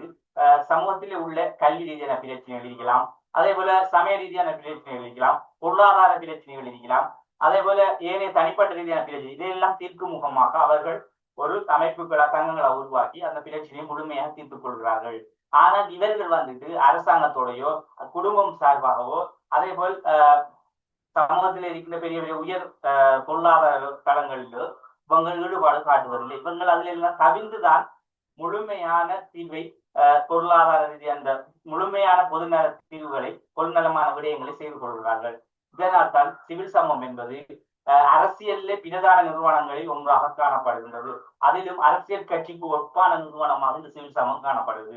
இவ்வளவுதான். இப்ப நான் சொன்ன விஷயத்த நீங்க உண்மையா பிள்ளைகள் எழுதினா மேக்சிமம் 15 மார்க்ஸ் எழுதலாம். 3 பேஜ் நீங்க சும்மா சும்மா நோமலா போட்டு போட்டு பாக்குறதுக்கு ஒரு ஸ்கைப் பேப்பர்லாம் பாக்குறதுக்கு கொள்ளை எழுதின மாதிரி காட்டணும் பண்ணாலும் கொஞ்சம் விட்டு இடம் விட்டு சும்மா நமக்கு எழுதுறவங்களை தெரியும் எப்படி எல்லாம் எழுதலாம். அப்படி கொஞ்சம் போட்டு போட்டு எழுதினாலும் 3 பேஜுக்கு எழுதி, ஒரு பேஜுக்கு 5 மார்க்ஸ். நல்லா நல்லா வச்சுக்கோங்க, ஒரு பேஜுக்கு 5 மார்க்ஸ். 3 page 15 marks. அந்த மாதிரி நீங்க அழகாக எழுதி காட்டலாம். இல்ல 10 மார்க்ஸ் தான் கேட்டாலும் கூட பூரணமா நீங்க 10 மார்க்ஸ் 2 பேஜுக்கு எழுதலாம். நான் சொன்ன விஷயத்து அல்லாதான் அள்ளி எடுக்கலாம் மார்க்ஸ் சொன்ன விஷயத்தை. இவ்வளவுதான் சிவில் சமூகம் என்ன.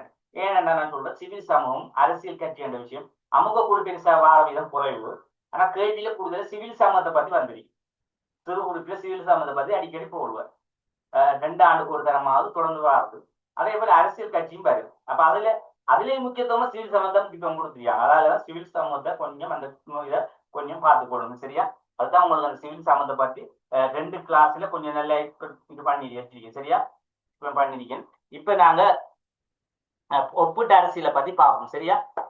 கிளிகிரியை கொஞ்சம் பந்திய வாசிட்டு அதுல முடிவுரை சொல்லப்படுது இருந்தா, சிவில் சமூகம் அரசியலில் முக்கியத்துவம் பெறுகின்றது. ஜனநாயக சிறப்பான செயற்பாடு இருப்பினும் சிவில் சமூகம் கலப்பறியதான். இதுல ஐக்கிய நாடு ஸ்தாபனம் அபிவிருத்தி திட்டங்களில் சமூகத்தை பலப்படுத்தி அந்த துடிப்புள்ள மற்றும் அரசியல் கலாச்சாரத்தை வளர்த்தல் முக்கியத்துவமாகுது. ஆட்சியும் கைப்பற்றி ஜனநாயக மூல கொள்கையில் சர்வாதிகாரம் நடந்து கொள்ளும் ஆட்சியாளர்கள் இன்றைய நிலையில் அதிகமாக காணப்படுவது. இவர்களை கட்டுப்படுத்துவது முறைசார் வழிமுறை ஒன்றாக சிவில் சமூகம் அடையப்படும். இப்ப நாங்க ஏன் முறைசார் வழிமுறை என்று சொல்லப்படுகிறோம், கடைசா சொல்லப்படுகிறது.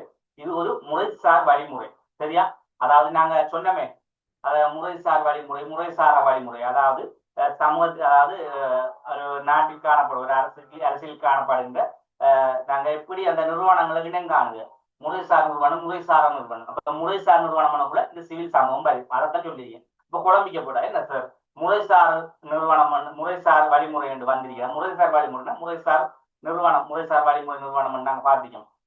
இதுல முறைசார நிறுவனம் என்று சொல்றத நாங்க என்னன்னு போட்டிருக்காங்க, முறைசார வழிமுறை என்று கட்டுப்படுத்துங்க. முறைசார என்ன, முறைசார வழிமுறை ஒன்றா சிவில் சமூகத்தை. அப்ப முறைசாரா என்று சொன்னா, இப்ப நாங்க ஏனைய நிறுவனங்கள் வந்துட்டு பாடசாலை பல்கலைக்கழகம் சொன்னோம், அதுல இது வந்துட்டு முறைசாராதாக பார்க்காங்க. அப்ப ஏன்னா கட்டுப்படுவதற்கு முறைசார வழிமுறைன்னு சொல்லக்குள்ள, இப்ப அங்க நாங்க பார்த்த விஷயம் வந்துட்டு பார்த்தது முறைசாரா. இப்ப முறைசாரன்னு சொல்லக்குள்ள நிறுவனங்களை, குடும்பங்கள், அதே போல அந்த நம்மளோட வர்க்கம் அதுகளை குறிக்கிறது. அம்பாளுக்குள்ள தான் வரும். முறைசாரன்னு சொல்லக்குள்ள ஏனைய எல்லா பகுதிகளும் வரும். ஆனா இங்க வந்துட்டு அதிகமாக காணப்படுவதனால் ஆட்சியாளர் நிலையில் அதிகமாக காணும் இவர்களை கட்டுப்படுவதற்கான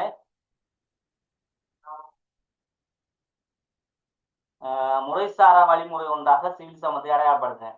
இப்ப இது வந்துட்டு கொஞ்சம் என்னடா பிள்ளை, இது டைப்பிங்ல சின்ன ஒரு மிஸ்டேக் ஒன்றுதான். சரியா? முறைசார் வழிமுறை ஒன்று போடுங்க. சரியா? முறைசாராண்டு வராது, முறைசார் வழிமுறை ஒன்றாக காணப்படும். சரியான என்னைய குழப்புற அளவுக்கு டைப்பிங் பண்ணி வச்சு சில இடத்து வழிய சில குழப்பங்கள் இருக்கி. சரியான? ஏனண்டா இந்த திரும்ப இந்த பிடிஎஃப் நான் திருத்தி தரச்சோன்னா அவர் இதில் செய்யலான்னு சொல்லிட்டு என்னடா கஷ்டமா ஒவ்வொரு இடத்த பார்க்கறதால நாங்க தான் இவ்வளத்தை என்ன பிள்ளை இருக்குன்னு கண்டுபிடிக்க வேண்டியிருக்கும். அதை முறைசார் வழிமுறை என்றதை மாற்றிக்கொள்ளுங்க. சரியா? ரைட். இப்ப அடுத்து நாங்க பார்க்க போறது ஒப்பிட்ட அரசியல் என்றதை பார்ப்போம்.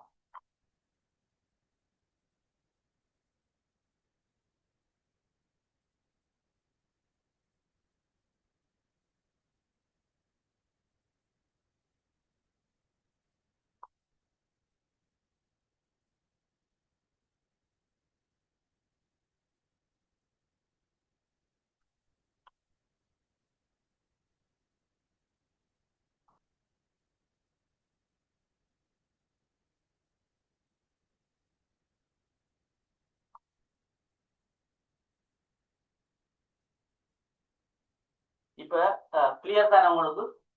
நாங்க இப்போ ஒப்பிட்டு அரசியல் பார்க்க போறோம். டைம் கொஞ்சம் கூட போனான்றது யோசிக்காங்க. இன்னைக்கு அடுத்த கிளாஸ் ஒன்றும் இல்லை இன்னைக்கு, சரியா? அதால உங்களுக்கு கண்டினியூவா ஒரு 10 நிமிஷம் கிளாஸ் எடுக்கணும், சரியா? விளையிட்டு தானே எல்லாருக்கும்? கன்ஃபார்ம் பண்ணுங்க பாப்போம்.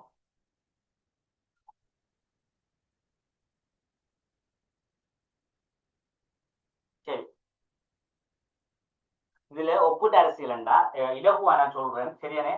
நாங்க ஒரு 15 நிமிஷத்துக்குள்ள இதை முடிச்சு கொள்ளலாம், சரியா? அதோட முடிப்போம், சரியா? ஏன்னா அந்த அளவுக்கு நீங்க கஷ்டப்படுற அளவுக்கு ஒப்பிட்டு அரசியல்ண்டா நீங்க தலையை குழப்பற அளவுக்கு கொண்டு போய் லேசா விளங்கப்படுத்துவேன். நீங்க அந்த நோட்ஸை கொஞ்சம் வாங்கி பார்த்தா சரி. இப்ப பொதுவா வந்துட்டு ஒரு எப்படி என்ன பார்த்தாங்க, அரசியல் விஞ்ஞானத்தை ஆய்வு செய்யும் போது பிரதான எண்ணக்கற்கள் ஒன்றாக ஒப்பிட்டு அரசியல் காணப்படுதுன்னு சொல்லப்படுது. அப்ப என்னன்னா, இப்ப அரசியல்ல வந்துட்டு நாங்க எங்களோட நாட்டினுடைய அரசியலை வந்துட்டு இது சரியா பிள்ளைய வந்து பார்க்கறது. நாங்க என்ன செய்யணும்? இப்ப ஒரு நாட்டுல அரசியல் இருக்கணும், இப்ப ஒப்பிட்ட அரசியல் நாங்க பார்க்கறோம். ஒரு நாட்டினுடைய அரசியல் சரியா பிள்ளையான்னு பார்க்கறதுக்கு நாங்க என்ன செய்யலாம்? சாதாரணமாக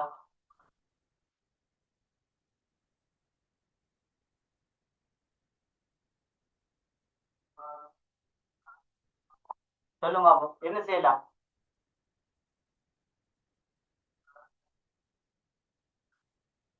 ஒரு நாட்டில இப்ப இலங்கை அரசியலை பத்தி, இலங்கை அரசியல் சரியா பிள்ளையான்றது எங்களுக்கு தெரியாது. இப்ப நாங்க சரி பிள்ளையா என்று பார்க்கணும்னா நாங்க என்ன செய்யலாம்? முதல் இன்னொரு நாட்டோட அரசியலோட ஒப்பிட்டு பார்க்கலாம். இன்னொரு நாட்டோட அரசியலோட ஒப்பிட்டு பார்க்கதான் அந்த ஒப்பிட்டு அரசியல் என்று சொல்றோம் நாங்க சாதாரண சும்மா பொதுவாக கதைக்கு. அப்ப இலங்கை போன்ற நாடுகள்ல இருக்கின்ற அரசியல் வந்துட்டு ஒரு நாட்டினுடைய அரசியலை வந்துட்டு நிறைய பகுதி இருக்கு. இப்ப அரசியல் என்றா அரசியலை நாங்க என்ன எங்க நாட்டு அரசியல் செய்கிற விஷயம் அறிக்கலாம். அதே போல எங்க நாட்டினுடைய அரசியல் இருக்கின்ற யாப்பு சட்டங்கள் அறிக்கலாம். அப்ப பொதுவாக எல்லா விடயங்களும் சரியாக இருக்கிறதா? அதே போல ஒரு நாட்டினுடைய அரசியல் கொள்கையா இருக்கலாம். இந்த அரசியல் கொள்கை என்றது சரியா? அதே போல எங்க நாட்டில் இருக்க அரசியல் நிர்வாகங்களாக இருக்கலாம். இந்த அரசியல் நிர்வாகங்கள் எல்லாம் சரியா? எங்க நாட்டிലേക്ക് சட்டத்துறை நிர்வாகம் இதனுடைய செயற்பாடுகள் எல்லாம் சரியா இயங்குதா?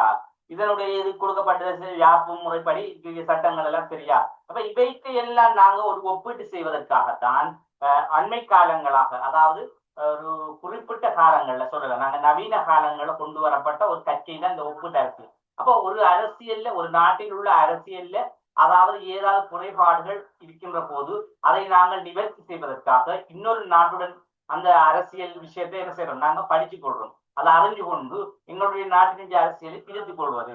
அதே போல மற்ற நாடுகள் எங்கள நாட்டில் இருக்கிறது ஏதாவது பார்த்து அதை திருத்திக் கொள்வார்கள். அப்ப இந்த செயற்பாடுதான் ஒன்றோட ஒன்றை ஒப்பிட்டு பார்க்கின்ற ஒரு முறை. அப்ப இதை வந்துட்டு எப்படி உருவாக்கப்படுது இந்த ஒப்பிட்டு அரசியல்? அண்மை காலத்துல பாருங்க, அரசியல் விஞ்ஞானத்தில் ஆய்வு செய்யும் போது பிரதான எண்ணக்கரைக்கோடு ஒன்றாக அரசியல் என்பது காணப்பட்டது, ஒப்பிட்டு அரசியல் என்பது காணப்படுது. 1950களில் இத்துறை அரசியல் பிரபல்யம் அடைந்தது. அமெரிக்காவில் அரசியல் விஞ்ஞானத்தில் ஆரம்பித்து பின்னர் ஏனைய நாடுகளில் கற்றல் துறையானது கற்றல் விதிமுறையை பிரபல்யம் அடைந்தது. ஒப்பிட்டு அரசியல் கற்றலில் வரலாறானது அரிஸ்டோட்டலுடன் ஆரம்பமானது. இப்ப ஒப்பிட்டு அரசியல் என்றதுல ஒப்பிட்டு அரசியலில் தந்தை என்று சொல்லக்கூடியவர் தான் இந்த அரிஸ்டோட்டல். அரிஸ்டோட்டல் வந்துட்டு ஒப்பீட்டுல வந்துட்டு ஒப்பிட்டு அரசியல் மிக முக்கியத்துவமானவர். இப்ப அரிஸ்டோட்டல் வந்துட்டு நாங்க ஒப்பிட்டு அணுகுமுறைன்னு சொல்றோமே, அதே ஒப்பிட்டு அணுகுமுறையை தான் சொல்றது ஒப்பிட்டு அரசியல். அப்ப அந்த ஒப்பிட்டு அணுகுமுறையிலிருந்து ஒரு பிரதிபலிப்பு, அதுல இருந்து ஒரு விளைவுகள்ல நாங்க உருவாக்கப்பட்டது அந்த ஒப்பிட்டு அரசியல் சொல்றோம். இப்ப நீங்க ஒப்பிட்டு அணுகுமுறை என்னத்தை பத்தி சொல்லுது? ஒரு நாட்டில் உள்ள இன்னும் ஒரு நாட்டில் இருக்க அரசியல் விஷயங்களை நாங்க ஆய்வு செய்து பார்க்கின்ற ஒரு முறைதான் என்ன செய்யறோம்? ஒப்பிட்டு அணுகுமுறை. சென்றோமா இல்லையா? ஒப்பிட்டு அணுகுமுறையை நோட்ஸ் எடுத்து பாருங்க, சரியா? அப்ப இதே விடயத்தை இங்க ஒப்பிட்டு அரசியல் பார்க்கப்பட போகுது. அப்ப ஒப்பிட்டு அரசியல் ஒப்பிட்டு அணுகுமுறைன்றது ஒரே விஷயம் தான், அதுல நீங்க மாற்று கருத்துகள் இல்லை. அப்ப அரசியலை பார்க்கறது இங்க, அங்க வந்துட்டு ஒரு ஆய்வு முறையை கொண்டு அரசியலை பார்க்கறது, சரியா? இப்ப இந்த ஒப்பிட்டு அரசியல் என்ற விஷயம் இதுல நாங்க பார்க்கணும். இதுல சில விஷயங்கள் சொல்லப்படுது. எப்படின்னா அமெரிக்காவில வந்துகிட்டு இந்த சில ஆய்வாளர்கள் விஞ்ஞான ரீதியாக நடத்தைவாதம் சொல்லக்கூடிய விஞ்ஞான அணுகுமுறை, இந்த விஞ்ஞான அணுகுமுறை தோற்றம் பெற்ற காலத்தில இவங்க இந்த அதாவது 19ஆம் நூற்றாண்டு அரைப்பகுதி பிறகு சொல்லுவோம் நாங்க. இந்த நேரங்களில் தான் இந்த அரசியல் என்ற பாடத்தை ஒரு விஞ்ஞான பாடமாக உருவாக்கினாங்க. அப்ப இவங்க ஆய்வு செய்கின்ற போது இவங்க என்ன செஞ்சாங்கன்னா இந்த அணுகுமுறைகளையும் ஆய்வு செஞ்சாங்க. அப்ப அந்த அணுகுமுறைகளையும் ஆய்வு செய்கின்ற போது இதுல அந்த ஒப்பீட்டு ரீதியான அரசியல் என்ற விஷயத்தை முக்கியத்துவம் படுத்தினாங்க. இப்ப இந்த ஒப்பீட்டு அணுகுமுறை என்ற விஷயம் வந்துட்டு அரிஸ்டோட்டல் முக்கியத்துவம் கொடுத்திருந்தார். அது ஒப்பீடு என்பது அது அரிஸ்டோட்டல் ஒப்பீட்டு அரசியல் இந்த அணுகுமுறையில தந்தை என்று சொல்லப்படுது. அப்ப அவர் அதை முக்கியத்துவப்படுத்தி அவர் சொன்ன விஷயத்துக்காக இவங்க ஆய்வு செஞ்சத்தின் அடிப்படையில கிடைக்கப்பெற்ற முடிவுதான் ஒப்பீட்டு அரசியல். அப்ப இது வந்துட்டு 1950 பிறகு அமெரிக்க பல்கலைக்கழகங்கள்ல முக்கியத்துவப்படுத்தப்பட்டு ஆய்வு செய்யப்படுது. அப்ப அதுல ஒரு விளைவாகத்தான் ஒப்பீட்டு அரசியல் என்பது இந்த கற்றல்ல, அதாவது அரசியல் பாடப்படல ஒரு முக்கியத்துவம் பண்றதை வழங்கினோம். அப்ப இதுல சொல்லலாங்க, வரலாற்றில வந்துட்டு ஒப்பீட்டு அரசியல் வந்துட்டு அரிஸ்டோட்டலினால் ஆரம்பிக்கப்பட்டது. அப்ப இந்த ஒப்பீட்டு அரசியல் என்ற விஷயத்தை உருவாக்கின யாருன்னு பார்த்தா அரிஸ்டோட்டல். அப்ப அவரால் தான் உருவாக்கப்பட்டதை நாங்க விளைவு பண்ணோம்னா சரி, சரியா? அதே போல தொடர்ந்து நாங்க பார்க்கலாம் பிள்ளை, அரசறிவியல் சம்பிரதாய பூர்வமாக ஆராயப்பட்ட போது ஐரோப்பா மற்றும் அமெரிக்காவுக்கு அப்பால் உலகில் ஏனைய பல நாடுகளிலும் கொஞ்சம் இருங்க, சூம திரும்பவும் பண்ணிக்கலாம். அவங்களுக்கு வேற போன்ல செய்யறதால கிடைக்கிற ஓப் ஆகும். ஜூம் 40 நிமிஷத்துக்கு தான். ரைட். அப்ப இதுல நாங்க பார்க்கலாம், அரசறிவியல் சம்பிரபூர்வமாக ஆராயப்படும் ஐரோப்பிய அமெரிக்கா அப்பால் உலகில் ஏனைய பல நாடுகளில் அரசியல் முறை தொடர்பில் ஒப்பீட்டு கல்வியை வளர்த்தெடுப்பது உள்ளபடி 3ஆம் மண்டல நாடுகளில் முன்னாள் ரஷ்யா உட்பட சமூடமை நாடுகளில் அரசியலில் முறைமைகள் காணப்பட்ட வேறுபாடுகளில் அறிந்து கொள்வதற்கு அரசறிவியல் முன் வந்தார்கள். இதனால் நாடுகளில் அரசியல் ஒப்பீட்டு ஆராய்வது மூலம் செயற்பாடு தொடர்பாக பொதுவாக ஏற்றுக்கொள்ளப்பட்ட முடிவுகள் அறிஞர்களால் தூண்டப்படும். இப்ப நான் இந்த பந்து என்ன சொல்றேன், உங்க நோட்ஸ்ல இருக்க மாதிரி வழங்கப்பட்ட உங்களுக்கு கிளியரா இருக்கு. நான் சும்மா விளங்கப்படுத்திட்டு போகலாம். இப்ப நான் விளங்கப்படுத்தி போட்டு உங்களுக்கு நோட்ஸை வேற நோட்ஸை தரையிலாது. நான் என்ன அப்ப எனக்கு பெரிய நோட்ஸ் படி தந்தா என்ன நோட்ஸ் அப்படிதான் தோற்று வச்சுக்கோங்க, உங்களுக்கு லேசா விளங்கக்கூடிய மாதிரி லேசா எழுதக்கூடிய மாதிரி. இப்ப நான் சொல்ற மாதிரி தாரக்குள்ள அது மாறி மாறி போயிடும். அப்ப அதாலதான் உங்களுக்கு நோட்ஸை முன்கூட்டிய தார அதில் இருக்க மாதிரி விளங்கப்படுத்த அதுதான் சரியா. அப்ப அதனாலதான் அந்த டைப்பிங் பிள்ளைகள் வாரது அந்த காரணம் வேற ஒன்றும் இல்லை சரியா. இப்ப நீங்க நான் சொன்ன இடத்த மாத்திக்கொள்ளுங்க. இப்ப முறைசார் வழிமுறை என்றதை முறைசாரான்னு சொல்றது முறைசாராக மாத்திக்கொள்ளுங்க. ஏன்னா அந்த முறைசாரன்னு சொல்லக்கூடியது வந்துட்டு நாங்க முன்கூட்டி பார்த்திருக்கோம். அதாவது கொஞ்சம் இருங்க, உங்களுக்கு நான் கொஞ்சம் கன்ஃபார்ம் பண்ணிக்கிறேன். அதை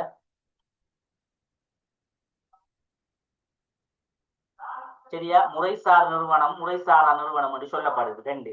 ஏன்னா அந்த நிறுவனங்கள்ல பாடசாலை பல்கலைக்கழகம் பாராளுமன்றம் போன்ற அந்த சட்டத்தை ஒழுங்கை கொண்ட விஷயங்களை கொண்டிருக்கும். அப்ப நாங்க யோசிக்கணும் என்னடா இப்ப முறைசாரா என்று சொல்லப்படுதானே.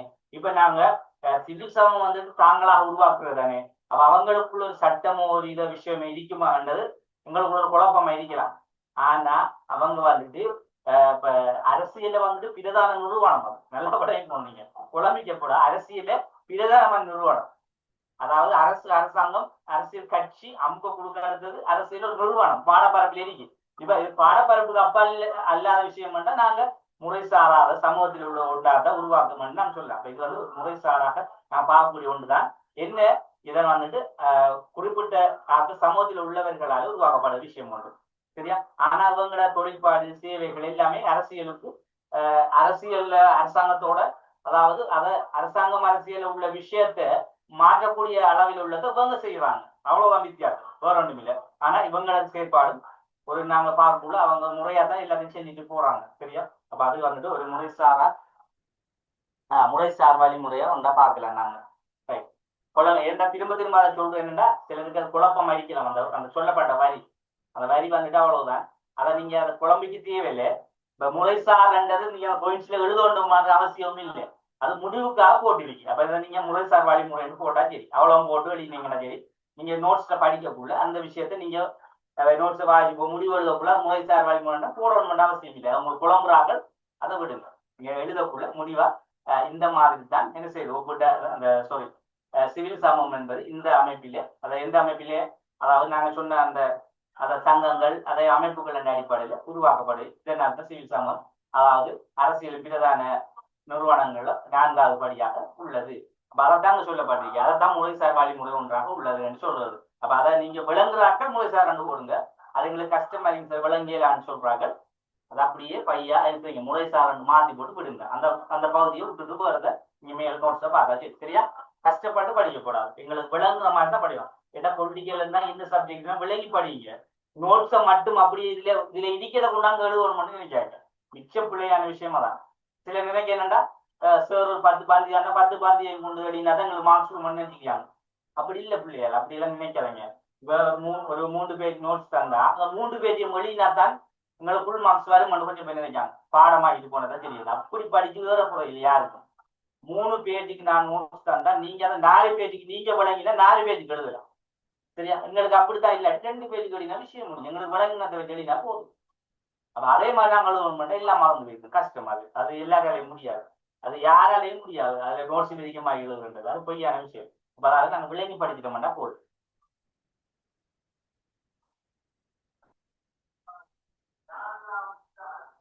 சரியா? அப்ப நாங்க தொடர்ந்து பாருங்க. இல்ல அப்ப இந்த அரசு அறிவியல்ல வந்துகிட்டு சம்பிரதாய பூர்வமாக ஆராயப்பட்ட போது ஐரோப்பா போன்ற அதே போல அமெரிக்கா அப்பால் உள்ள உலகில் ஏனைய நாடுகளை எல்லாம் இந்த இதுல வலியுறுத்தல், அதாவது ஒப்பீட்டு அரசியல முக்கியத்துவம் வழங்குது.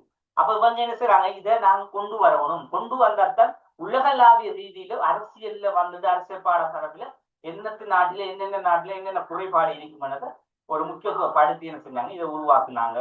இதுக்கு உதாரணமா பாருங்க. இப்போ ஒரு நாட்டினுடைய தேர்தல் முறை, வாக்காளர் நடத்தை என்பது தாக்கல் செலுத்தும் விதத்தை நாடுகள் சிலவற்றை ஒப்பிட்டு நாங்க முடிவெடுக்கலாம். இப்ப எங்க நாட்டுல நடந்த எலெக்ஷன் தேர்தல் முறை, இப்ப இந்த தேர்தல் முறை வந்துட்டு ஆரம்ப காலங்களில் ஒரு முறையாக இருந்தது. இப்ப பிறகு நாங்க தேர்தல் என்ன சீர்திருத்தங்களை கொண்டு வந்து மாற்றங்களுக்கு உட்படுத்தப்பட்டது. எப்படி மாற்றங்களுக்கு உட்படுத்தப்பட்டது? இந்த ஒப்பீட்டு அரசியல் சொல்லக்கூடிய கல்வி முறைகள் வந்ததாலே நாங்க இன்னொரு நாட்டோட தேர்தல பார்த்தோம், ஒரு ஜனநாயக தன்மையை பார்த்தோம். எந்த மாதிரி செஞ்சதான் சரி வருமானு நாங்க என்ன செய்யறோம், முடிவெடுத்து எங்களை நாட்டுக்கும் அவ்வாறு மாத்தோம். அதே போல சில கொள்கைகள், ஜனாதிபதி முறை நமக்கு சரி வருமா, இல்ல பிரதமர் முறை சரி வருமானு என்ன செய்யறோம், இன்னொரு நாட்டுக்கும் ஒப்பிட்டு பார்க்கணும். அப்ப பிரதமர் முறை சரியா பிரதமர் முறையை நாங்க பின்பற்றோம். ஜனாதிபதி முறை தான் ஜனாதிபதி முறையை பின்பற்றோம். கலப்பு முறை 2 தான் தேவையான 2ஐ நாங்க பின்பற்றோம். இப்படி அந்த செயற்பாடு அங்க நாங்க எதை பின்பற்றுவோமோ ஒரு நாடுகள் அது மாதிரி செய்யுது. அப்ப அதுக்காக தான் இந்த ஒப்பீட்டு அரசியல் என்ற விஷயம் கொண்டு வரப்பட்டது. தொடர்ந்து நீங்க பிள்ளைகள் இந்த ஒப்பீட்டு அரசியல் என்றா என்னன்றது இந்த பந்தி ஊடாக நீங்க விளங்கி கொள்ளலாம். சரியா? மிகவும் இலகுவான விஷயம் தான், தொடர்ந்து நீங்க பார்த்துட்டு போங்க. ஏன்னா சொல்லி தீர்க்க தேவையில்லை. அது அதே விஷயம் தான். தொடர்ந்து ஒப்பீட்டு அரசியல் வந்துட்டு அரசாங்கத்தை கற்றுக்கொள்வதற்கு, அதே போல அறிஞர்கள் சமகாலத்து முயற்சி எடுத்தாரு. தொடர்ந்தும் அதே விஷயம் தான். அப்ப ஒரு விடயத்தை கற்றுக்கொள்வதற்கு இன்னொரு நாடு ஒப்பீடு செய்து அந்த அரசியல் பற்றிய விளங்கி கொண்டாங்க. அதை எல்லா பகுதியும், அது அரசியல் கட்சியா இருந்தான், அதே போல அரசியல் கட்சியில இருக்கின்ற பிரச்சனை அளிக்கலாம், அதே போல அரசியல் இருக்கின்ற ஒட்டுமொத்த பிரச்சனைகள், அரசியல் கொள்கைகள், அதே போல பொது நல சில விஷயங்கள், அதே போல எங்களோட நாட்டினுடைய அரசாங்க முறைகளை பற்றி மாற்றி அமைக்கிறது, எல்லாமே இதனூடாக பார்க்கப்பட்டது. தொடர்ந்து பாருங்க. உதாரணமாக தேர்தலில் பங்கு பெற்றவர்களில் ஆண் பெண் கிராம நகர போக்குவரத்து ஒப்பிட்டு ஆராய முடியும். இப்ப தேர்தலில் தான் கூடுதலாக சொல்லப்படுது, திரும்பவும் சொல்லப்படுது. ஆண் பெண்கள் வந்துட்டு கிராம ரீதியான நகர ரீதியான அதே போல போக்குகள்னா இது தேர்தல் காலங்கள்ல ஆண்கள் பெண்களுக்கு வந்துட்டு வாக்குரிமை அளிக்க விஷயத்துல, அதே போல கிராமத்துல எப்படி நகரங்கள் எப்படி என்ற விஷயத்துல இதுல சொல்லப்படுது.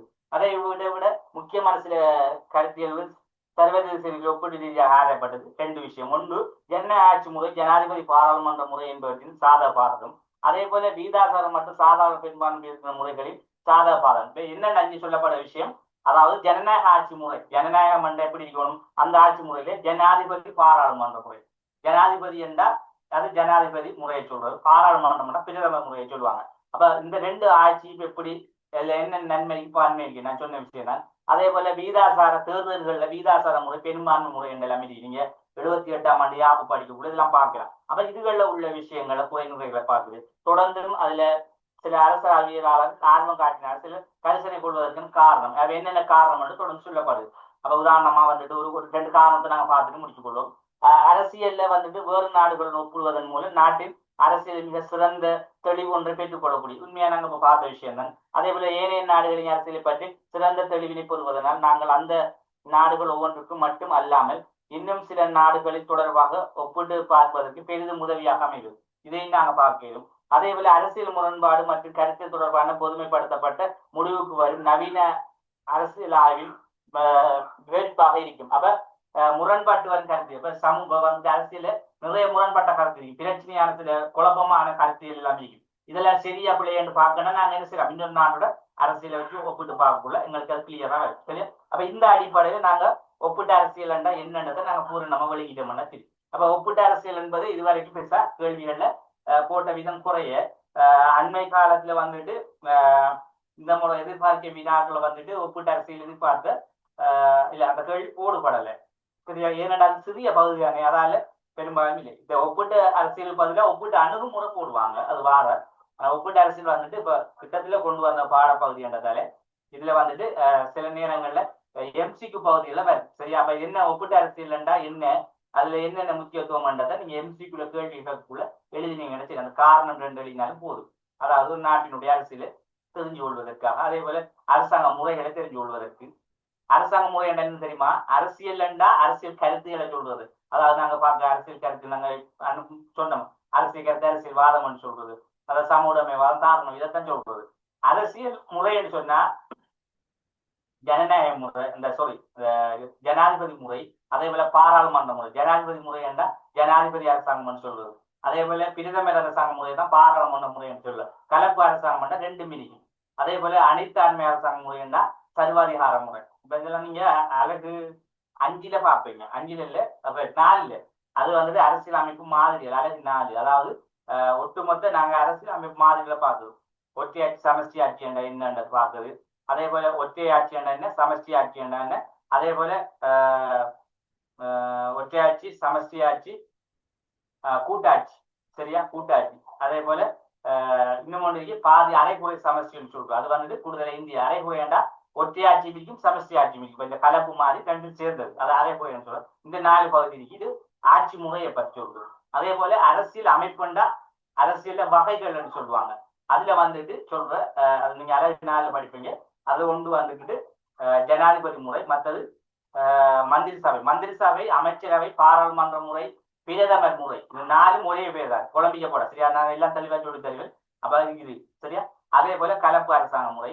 அதே போல 4வது வந்துட்டு அனைத்தாண்மை என்றா சர்வாதிகார போக்கு கொண்ட அரசாங்க முறை.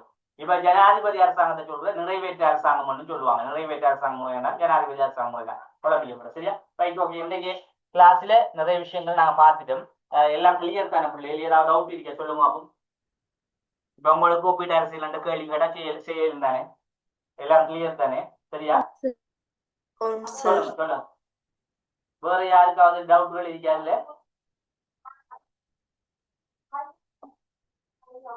டவுட்கள் இருக்கா? நான் இப்ப 3வது அரசுக்குரிய நோட்ஸை நான் இப்ப அனுப்பி வைப்பேன். சரியா? இப்ப இருந்து நீங்க படிப்படியா கொஞ்சம் பார்த்து கொள்ளுங்க, கொஞ்சம் கொஞ்சமா எழுதி கொள்ளுங்க. நாங்க வார அதாவது வார உங்களுக்கு 4ஆம் தேதி போட்டீங்க என்ன எக்ஸாம், 4, 5ஆம் தேதி போட்டீங்க. பெரும்பாலும் 10ஆம் தேதி இல்ல 12ஆம் தேதி தவணை பரீட்சை ஒன்று நடக்கும். சரியா? உங்களுக்கு ஸ்கூல் மட்டத்தில் நடக்கிறதுக்குரிய முன்கூட்டிய தவணை பரீட்சை நடக்கும். அதுக்கேற்ற மாதிரி நீங்க தயாராகி கொள்ளுங்க. சரியா? ஓகே. அனைவருக்கும் நன்றி. ஜஸாக்கல்லாஹ். Thank you very much. ஏதாவது டவுட்ண்டா நாங்க படிச்ச 2வது யூனிட்ல என்னென்ன பிரச்சனை இருக்கு, என்ன டவுட் இருந்தாலும் எனக்கு தனிப்பட மெசேஜை போட்டு கேட்டுக்கொள்ளுங்க. சரியா? Right, okay. Thank you. Thank you very much.